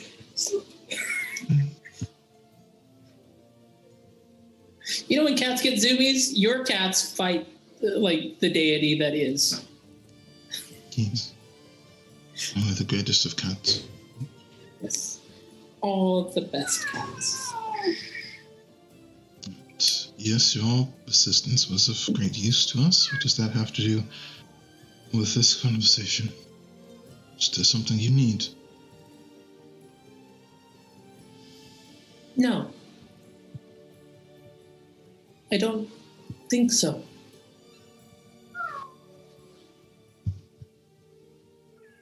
And Lady Vienfina speaks up and is like, "Well, I'm sure that hold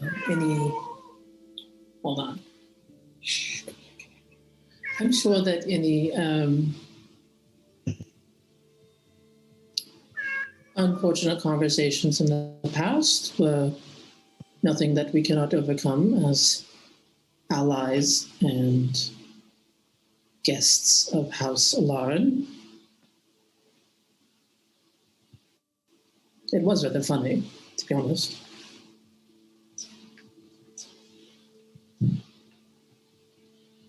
And Bim looks ever more uncomfortable the longer she speaks.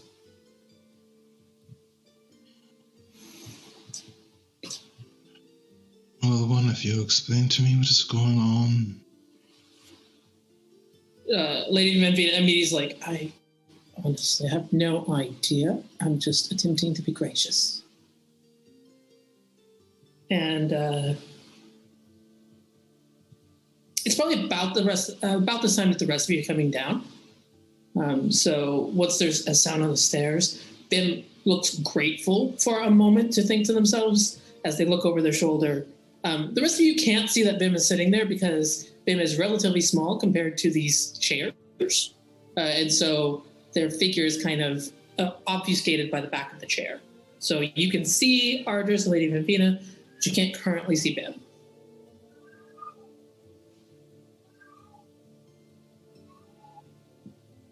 And Pyrea is just kind of whistling to herself as she walks down, holding Kellen's hand, I'm assuming, and is like, oh, excellent, it's breakfast time. Of course, please feel free to help yourselves. Thanks, Ardris, you're the best. Oh, hi, Bim.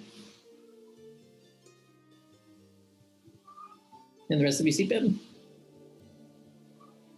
Right, well, please take your time. Enjoy your meal. I should have a brother to take care of our business arriving soon enough. And if any of you wish to stay behind, you will have until then to make up your mind. Well, as far as Otis's intentions,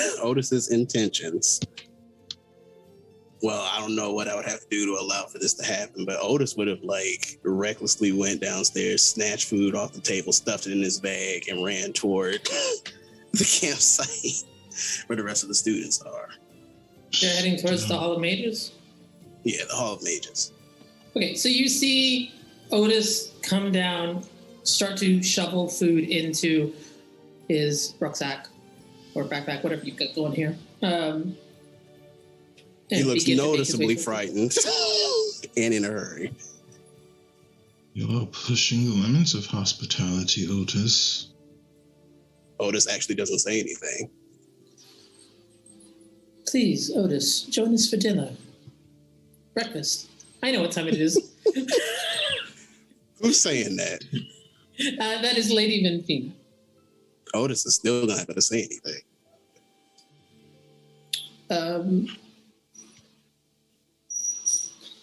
You're a little ahead of Pyrea. I feel like Miri would have followed right after Otis, after seeing from the hall what happened. Right, so Miri is standing next to Otis, similarly shoveling food into her bag. As Pyrea and Kellen finally joined, and Pyrea is just like, you're not going to eat with us? Otis pointedly doesn't say anything and runs away. Okay. I'm gonna go after him. You all can continue eating. All right. See you later. Yeah, bye. She leans over to Kellen. That was weird. In Elvish, Jose. Yeah, totally. Why are you all acting so strangely? Oh, well, Otis was being rude earlier. He was. That is not strange. Is Otis still here right now? Oh no, Otis is gone. No. Both of them are out the door. He will then say, and Pyrea had to teach him a lesson with her tentacle powers. You make it sound so much more worse than it was. I just told him to leave, and he didn't, so I made him leave. Yeah, exactly. Sorry. That is what happened. On me that that you all have not been taught the proper etiquette for staying at another's home. Do not use magic against each other while under my roof. to be fair, he did sort of start it in a sense by trying to break your door down.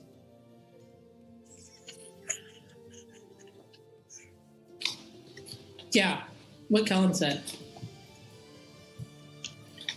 That is also frowned upon.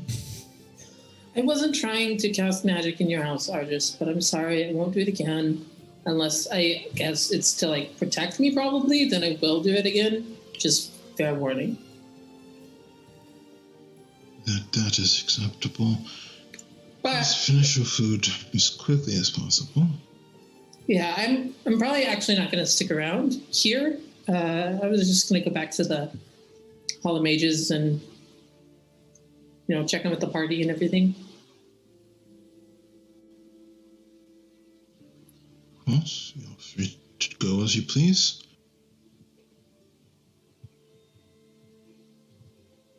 Party happily digs into the food. Kellen, when you arrive and you see Bim again looks visibly uncomfortable, which is new in terms of Bim's whole thing. And doesn't have any tinkering going on. Like, excuse me. There's no artificing. Like, it's rare to see them without something in their hands.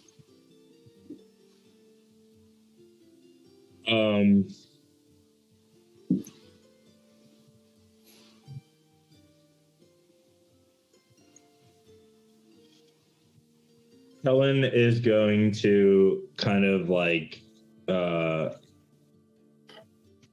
pat Pyrea's hand, and he'll say like, I'll be right back. I'm going to go talk to Bim. I think maybe it'll help cheer them up if we tell them about the suit.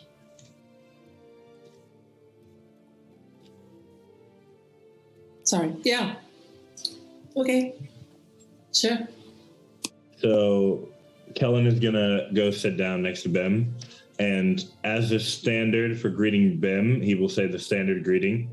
Hello.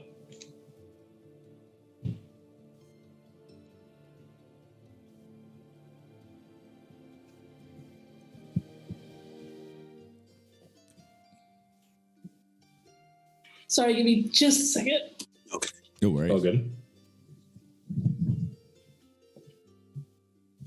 You run the game. You can have as many seconds as you need. This is magic. This is going to put these people into an inn somewhere nearby.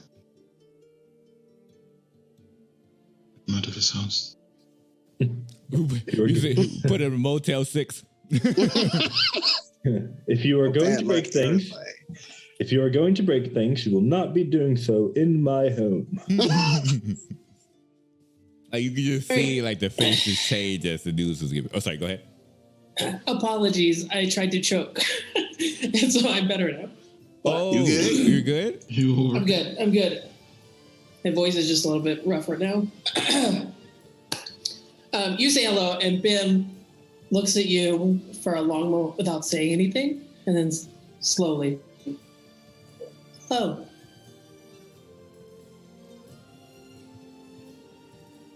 I opened the box. Good.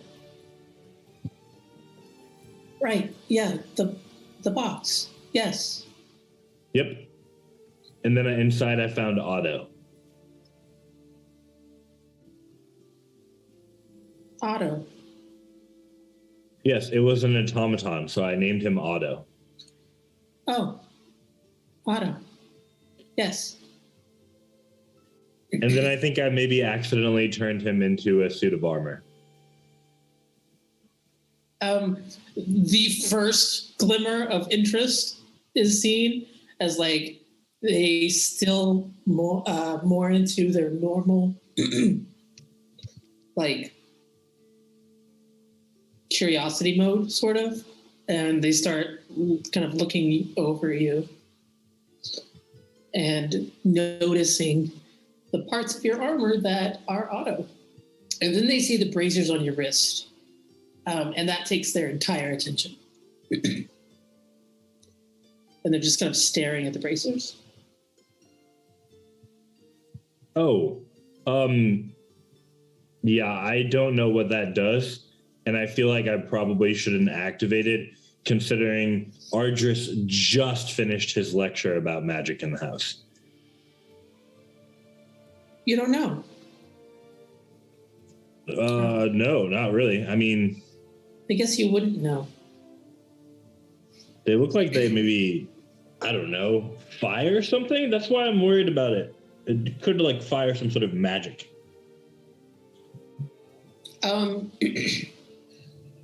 This seems to put them on some sort of even keel. And they kind of go into professor mode as they reach over and start pointing out various runes on the outside of the bracers and talk about the material it is created out of and explain this is Belfin's Guide. It is very powerful for magnifying spellcasting ability for a short amount of time. You can store circles of magic worth of power to be expended later. The Chancellor used it in order to strengthen the enchantments of the school every year. It was stolen. So maybe you never saw it. It was in a glass box. Oh. And I don't know if you remember this, but way back in Oh no, Zach remembers. Okay. And I take it then Kellen probably therefore also remembers. Yeah, Kellen remembers. Throwback to episode 2. 2? Yeah. Mm-hmm. It was quite a ways back there where you guys got accused of stealing something, but you didn't know what it was. So, just to be sure we're on the same page, Bim, you're saying that the thing that was stolen from the university that the Chancellor used to power the protective enchantments around it is now on my wrist? Yes. Mostly. Like the exact same thing, not like the same material. Oh, no, this is Belfin's Guide.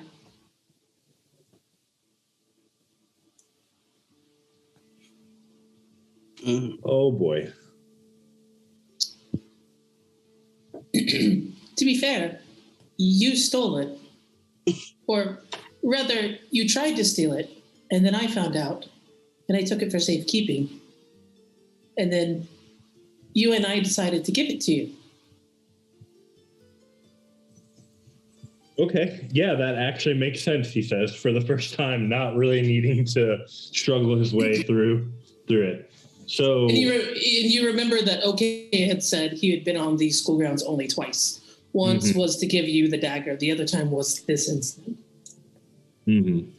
So let me try to work out a bit of a theory here, Ben. I'm listening.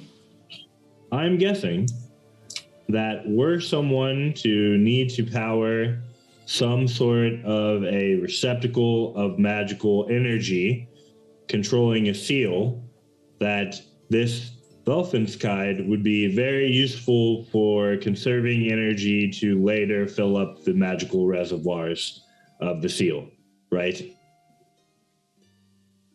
Yes.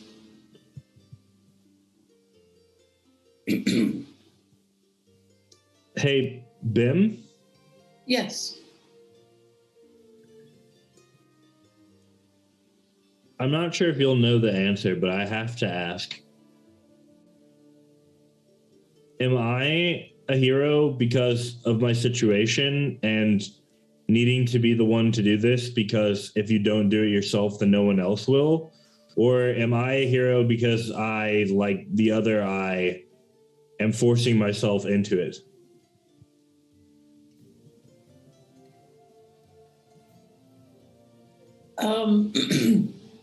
They sit for a moment and kind of consider the two paths. I think that we are our choices, that we cannot be made into things that we have to choose. But I also think you can choose to say no. Someone else can attune the guide. You can make your own path. Okay, that makes sense. Just like when I made Otto. Wait, And then- you made Otto? Yes. That makes a lot of sense.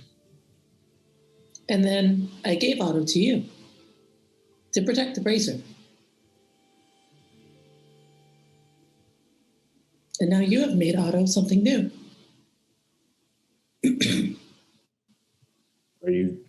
Are you sure you don't want him back? No, I have more. You have more. Yes, How many more?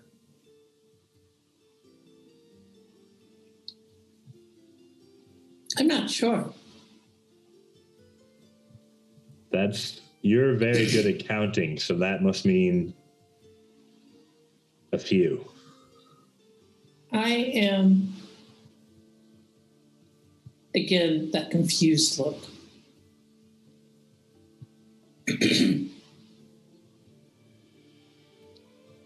Lately, recent,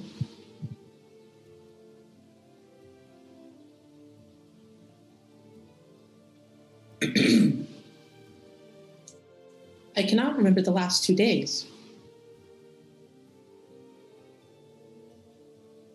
You cannot remember the last 2 days. I guess there has been a lot going on. That does explain why you were concerned, though. And then Kellen does actually get a very puzzled and concerned look on his face, too. And Bim gives a little shrug and is like, maybe I made more.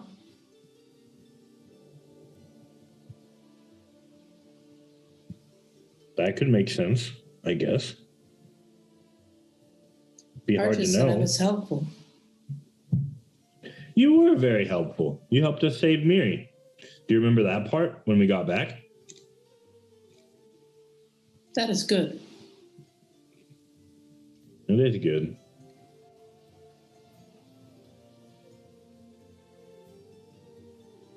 I almost got frozen by a Medusa. That is bad. That is bad. But we made it out. I'm going to leave now. Okay, I'm going to go back to Pyrea now. Goodbye. Goodbye. And he gets up, they get up, they go around to where Ardris is, and in their hand they have a small, velvet pouch that they hold out to you. This is for you. I made it last night. What is it? What is it? It is more antidote. There's 2 more of the antidote vials in there. I don't know how I knew. I appreciate that. It is very kind of you. What payment would you like for our services? Study hard. Of course. Keep them safe. Of course. They give a little nod, and it's like, goodbye.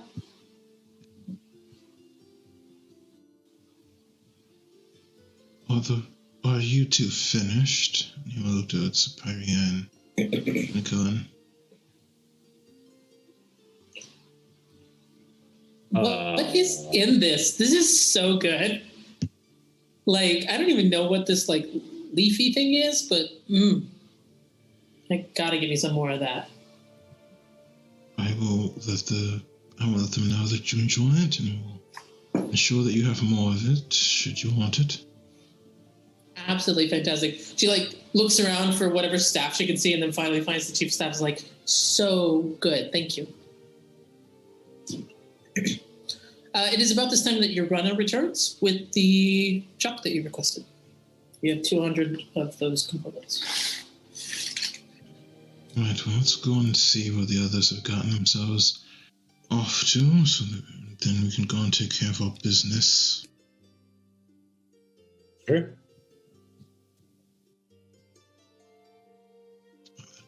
I just leave.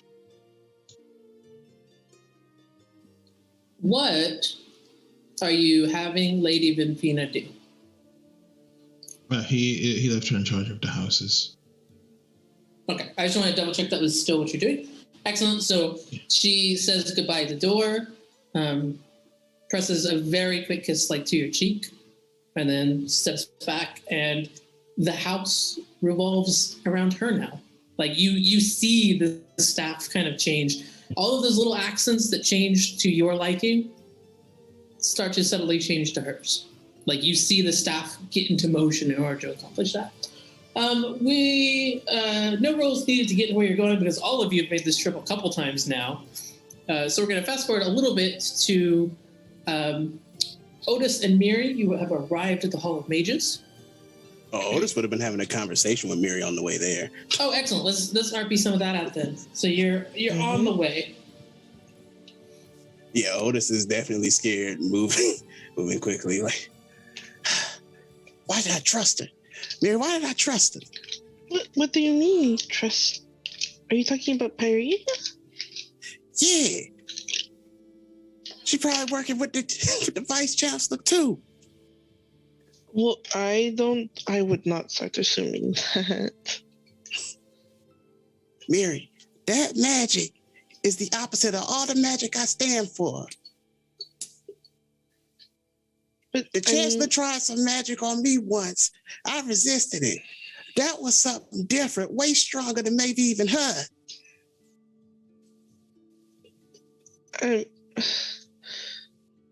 Just because she has the same, I guess, magic doesn't mean that she's working with the vice chancellor or that she's trying to hurt you. I know that.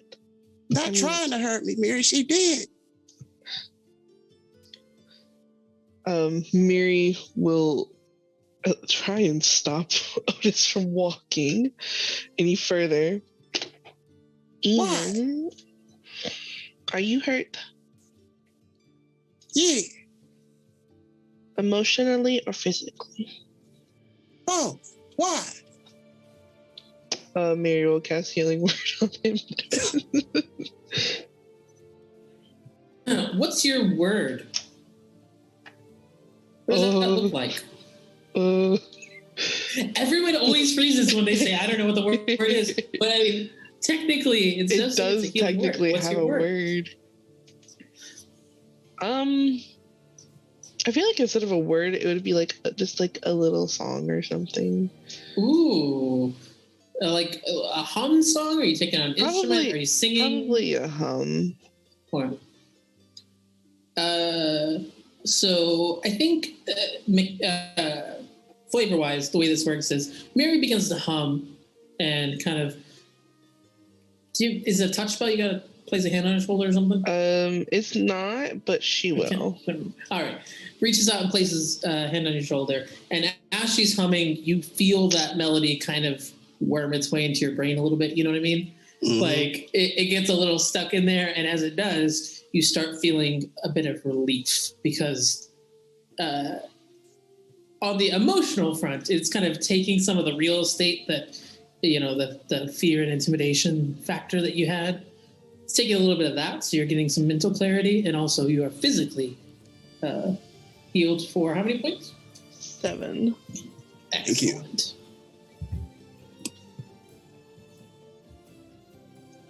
That sounds really nice. Well, I want you to not be scared for it. Even though I was only in that room earlier for maybe 2 minutes, those two have a lot that they need to work on.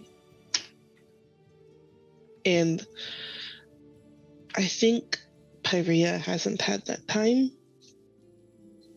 And when we bust into rooms that people are trying to have a conversation behind, people get mad and do things they don't mean to do, even though like it's use magic scary. to get somebody to do something they don't want to do. I guess. I don't think that's okay, Mary? No, I don't. But I don't think she was really trying to hurt you. I would never use magic to make you do something you don't want to do. I don't think anybody wants anyone to use magic to make them do something they don't want to do.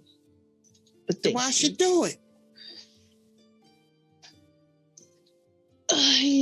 I don't know. I really don't. She didn't ask me. She told me what to do. I said she can't talk to me like that. Then she did something crazy. We do things sometimes when we're very frustrated. She ain't the only one. Idris, all of them out doing something. I don't appreciate that. Well, have you said that to anybody before? Why should I? Don't nobody listen to me around here. I'm sure that they would if you tried. Well, you see what trying got me.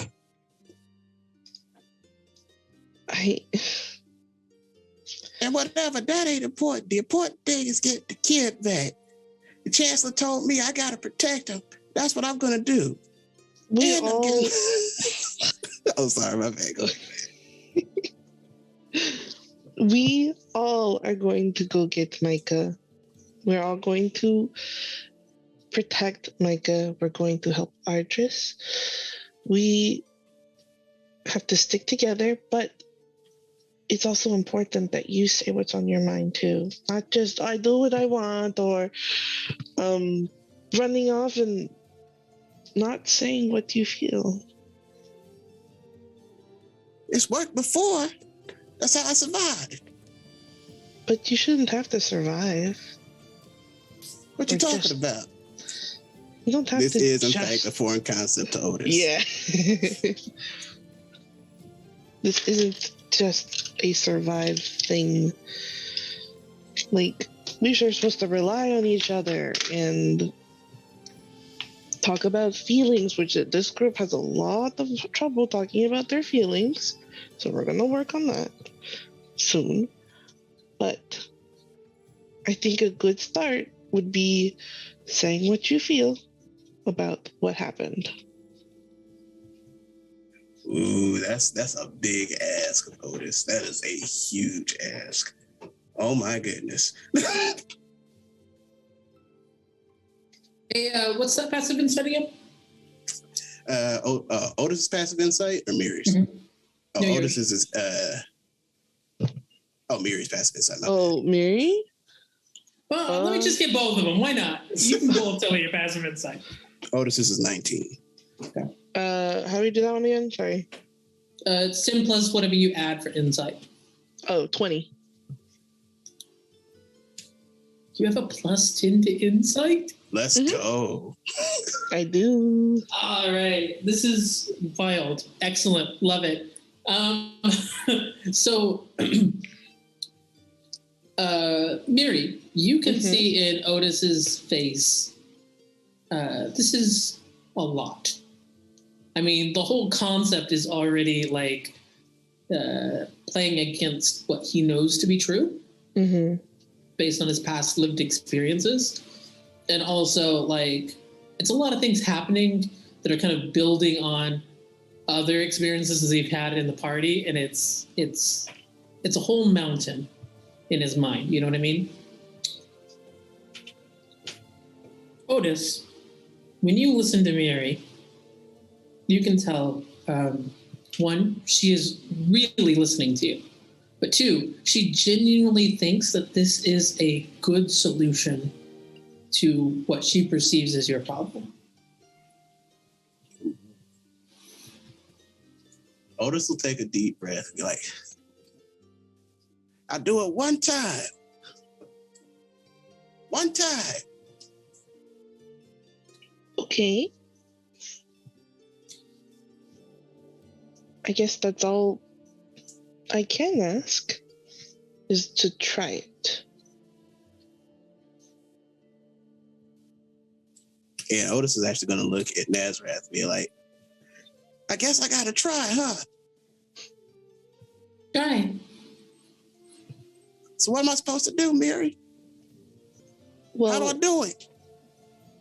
first you need to decide who you're going to talk to. Is it going to be Pyrea or Otis Idris? very emphatically shakes his head no at Pyrea. Then Idris. Otis grits his teeth real hard. He's like, fine, Idris did.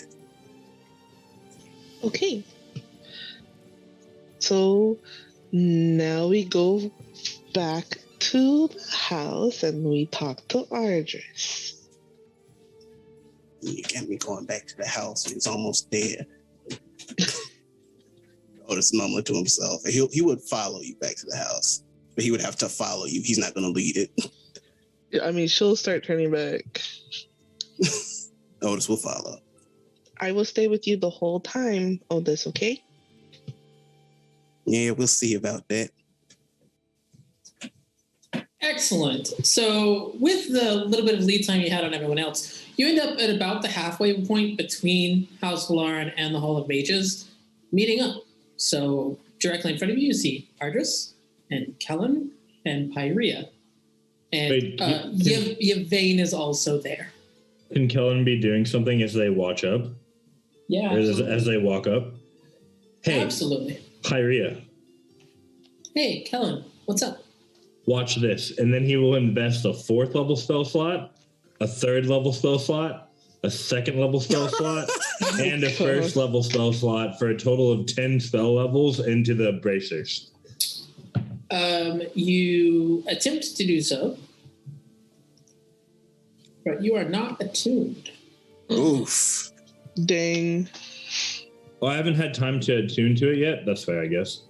No, because it only wrapped around your wrist when you put on the auto backpack. The auto armor, automer. I don't know. I'll come up with something here. Really, just a short rest, though. We haven't had an hour. To attune, you have to be attuning. You were eating breakfast and fighting with your friends. Fair enough. You've had the time. You just haven't had the time. So you attempt to do this, I assume, with like the first level spell top first. With your knowledge of how it works, you think that you probably did the correct things. It's just you weren't quite in sync with the material itself. You haven't had a good enough time of like actually understanding the mechanics behind it in such a way that your mind can work that magic. And Pyrea is looking at you because this is not an outwardly visible thing. So she's just kind of like, yeah, what am I looking at? I wanted to play with my new toy, but it looks like I should have been, I mean, I just haven't had enough time yet. I'll have to show you later. Oh, I mean, Otto can become Otto again, right? Or wait, is Otto just forever armor now? He looks at her like slightly hurt, and he's like, "You want me to take the cool new armor off?" What? No, you said you were playing. You said you were playing with a new toy. I thought that was Otto. Oh. He looks at her like a bit confused. Was she not paying attention during the conversation with Bim? No, she was eating. Oh. She's living her best life. No, she was actively trying to give y'all some privacy because you said like, oh hey, I think I can like help him with what's going on with him, and like she was actively trying to give you a little bit of privacy. He's like, well, I think it'll be more illustrative if I'm actually ready to look. I'll show you later. All right, cool. And then as they're walking up, he's going to look at Pyria's reaction to seeing Otis in particular. When she sees Otis, she just waves. Hey, Otis. Hey, Hey, Mary. Why are you guys coming this way? I thought you were heading to Hall of Mages. Otis pointedly looks at Mary. So, about that. We're going to go find Micah, right? Oh, no, yes, we are going to go find Micah. You did scare me there for just a little bit. Oh, no. Otis, though, has something for... And she points to Argus, because he's with them, right? Yeah, they left at the same time. Okay. Yeah, she just points to Argus. Yeah, Mary, you're near Otis. Do you guys mind if Kel and I keep going? Because, like... Oh, yeah, I mean... Is that right?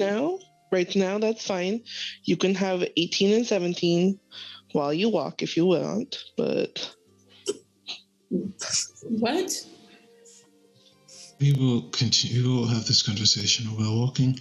There are too many things to do today for us to spend more time standing around. And then I'm just going to continue walking. You see, Mary? You see what I've told you? Miri is going to purposefully get in front of Ardris to stop him from walking. I do not have time for this. Well, I need you to take like 2 minutes out of everything that's going on right now to just listen to Otis. Otis can speak while we are walking? Otis, well, yeah, Miri has the passive perception. Otis would actually tighten the grip on his little quarterstaff. He very does not like what Argus has said. Mm-hmm. I think that we can take 2 minutes. That's all. We just stand here. Speak. Pyria is like watching this like you would watch a tennis tournament, just kind of like following this weird conversation back and forth, shifting from foot to foot, trying to figure out, are we going? Are we staying? And eventually she's just like, I think, oh goodness, is that my party calling me? I'm going to bye. And she's going to keep walking, regardless of which way y'all go. Speak. Wait. Can I go with her? You absolutely can. Okay, he does. This is magnificent. Yes. So you're now standing in the middle of a street, just the three of you, plus lots and lots and lots of bystanders.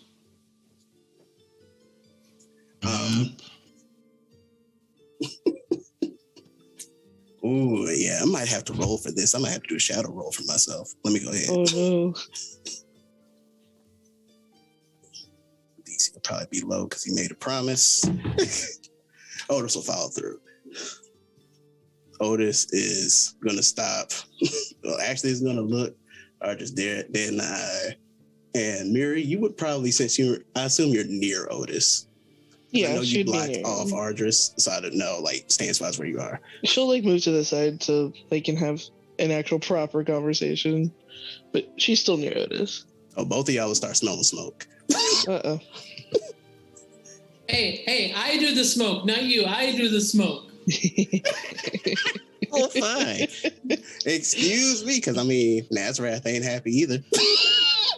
We had this discussion the last time, but you do notice that Nazareth is incredibly anxious. Like, all of you notice this. Like, Nazareth is perching on top of the bowler hat, and then flying up, doing laps, and then flying down, perching for a little bit. Perch on Mary, fly up, do a couple laps, come back down. Making like very, very anxious movements.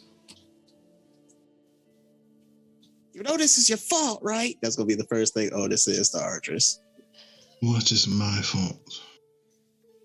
You was the one who did the thing that burned the building down. It burned me, it burned all those people. Sure, And then you sent your daddy to come to the city to burn it down because you got mad.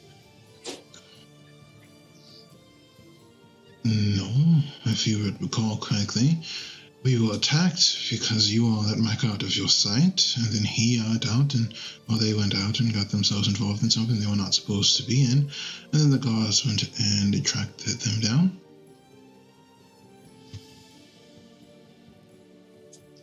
Otis remembers. Group reported themselves out of the room, leaving you and I behind to deal with the cleanup without them. So I did what was necessary to ensure the survival of a bunch of children who had no idea what they were getting themselves into at the time. And you burned us. You received relatively minor burns compared to being captured and probably tortured by the Empire. Otis is definitely getting very angry now. Also, Miri is frowning a little bit too from the way Artress is framing how all this went down. You know I don't like that. I told you I don't like that. There are lots of things that happen that we do not like. That is life. Otis is actually going to look up at Nazareth for a second in disbelief. All right, Rose, do me a favor. Roll a history check with disadvantage. Uh-oh. Disadvantage? Why disadvantage? Why? Oh, well, I would a 16 and a 19, so it doesn't matter. Yo, get a bad roll, I swear. So That's a 26. That is a 26 total. So Otis is saying, you did something I didn't like, and I told you about it already prior to the fiery explosion. And you spend a moment saying, what is this kid talking about? And your mind is taken back to a time when you were sitting in a room with the Diary of St. Justicia and focused on it. And you remember there was a conversation in the background that Otis was having with Micah. And you were in the room, but you weren't checked into that conversation. With a 26, you're able to fine-tune that memory just a little bit, and you remember him speaking something about fire. Do you have a problem with fire? Obviously. Your entire appearance seems to be devoted to fire. You are aware of that, yes? Otis looks himself up and down. You think I chose these powers? I have no idea. But so be it. If fire concerns you, I will try not to burn you again if it can be avoided. I could have gotten us out of there. You know Nadine could have teleported us out of there. You didn't have to do that. Did Nadine teleport us out of there? What was that, Rick? Hold on. You said... Did Nadine teleport us out of there? Nazareth. Was she Nazareth at the time? She was. Okay, she was Nazareth at the time. Yeah, because that was right. Yeah, that was... No, that was... It was right after she became Nazareth that y'all went to the Gorgon Empire. Oh, yeah, because then we ran there. Okay, so yeah. So, yeah, she got me out of there because you wanted to stay. She was able to get you out of there because I was able to draw the attention of our people attacking us at the moment. That's not true. I could have gotten us all out of there. You would not have been able to. They were outnumbered. They had but nobody listens to me. Bows. And they just order me around like a dog. and you still order me around like a dog. Talking about speak. I don't have time, Otis. You don't know anything, Otis. Just stay next to me so you don't get us into trouble, Otis. I'm just trying to help people. I'm trying to save my friend.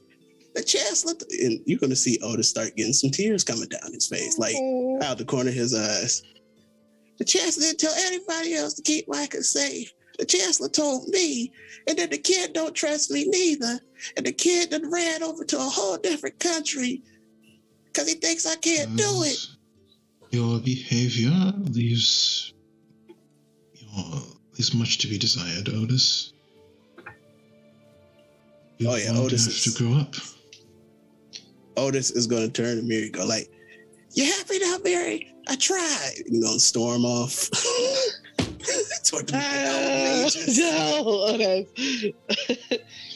No. Mary is going to chase after Otis, but before she does, she's going to look at Ardris and say, you could, once in your life, have some compassion for what people are going through and not to be so analytical all the time. Forgive me if your problems are dire, I'm sure of it. However, in the meantime, my entire family may or may not be about to be executed for a problem that currently doesn't actually involve any of us. It is almost entirely related to Micah and whatever odd things are going on with him. So I don't have time to deal with your individual issues. I would like to see that my family gets to come together again, since the last time I've seen them was before I went to attend an academy. I believe most of you have gotten to speak with your parents face to face at least once this year. So forgive me for not being able to deal with your problems. I have many of my own. They're not just relief.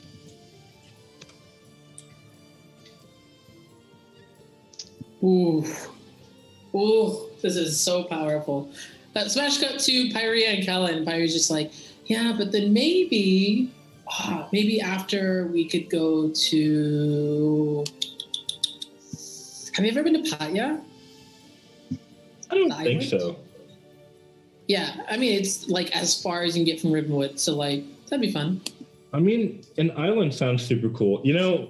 I was just thinking, Pyrea. Mm-hmm. I'm really glad that we've been talking and working things out, and I think we should keep doing it, because if Otis and Ardris can talk to each other and make everything better, imagine what we could do. I mean, we started off liking each other, so got a head start there. Exactly. Yeah, I mean, no, we're doing good with the talks, I think. It's just there's a bunch to talk about, and I don't have a guess lot of time. Really, I'm just saying, like, I think Otis and Ardris are going to work it out, and we're going to too. Yeah. I mean, yeah. Conversation can't fix everything, but like nothing can get fixed without a conversation. You know what I mean? That is very true. Yeah.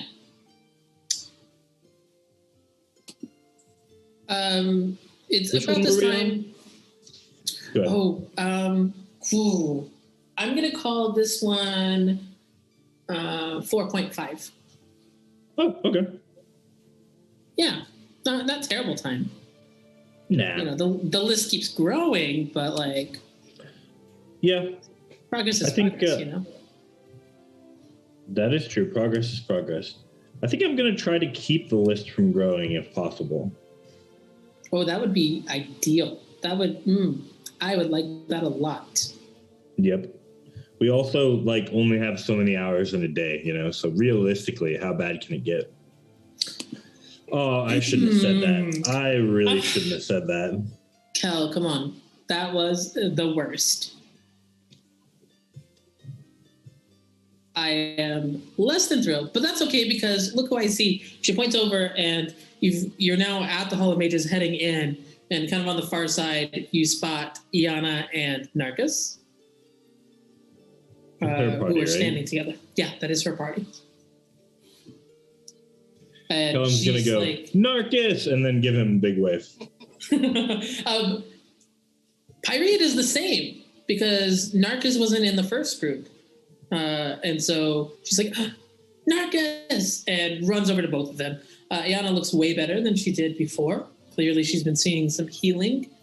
Nice. Does it look like there's any more to go? She has like crutches, but it looks like they're more for stability as she's doing like sort of physical therapy than they are for like treatment, if that makes sense.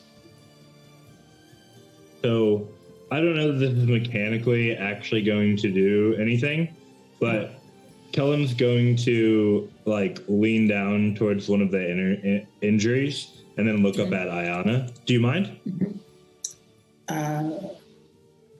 No. He'll sort of gently touch it with the side of his hand, and he'll cast Cure Wounds at the 2nd level as his magic healing thread starts to work its way through the injury. Awesome. How many points is that? Let me roll it for you really quick. Actually, a very good roll. Total of 17.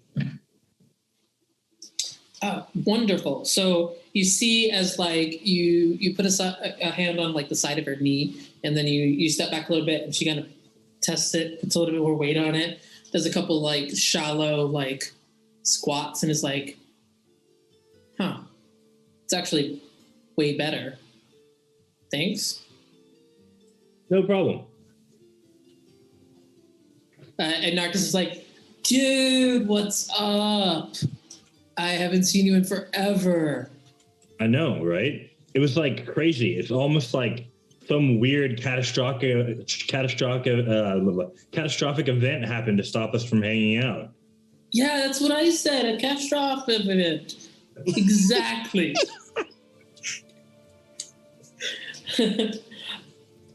I think that we're going to fast forward time here just a little bit to get to the very end of this session. The rest of you have made your way to the Hall of Mages. You've seen a couple more of the students you hadn't seen before because that other half of the groups came in. So you get some time to kind of check in with people, see who's there,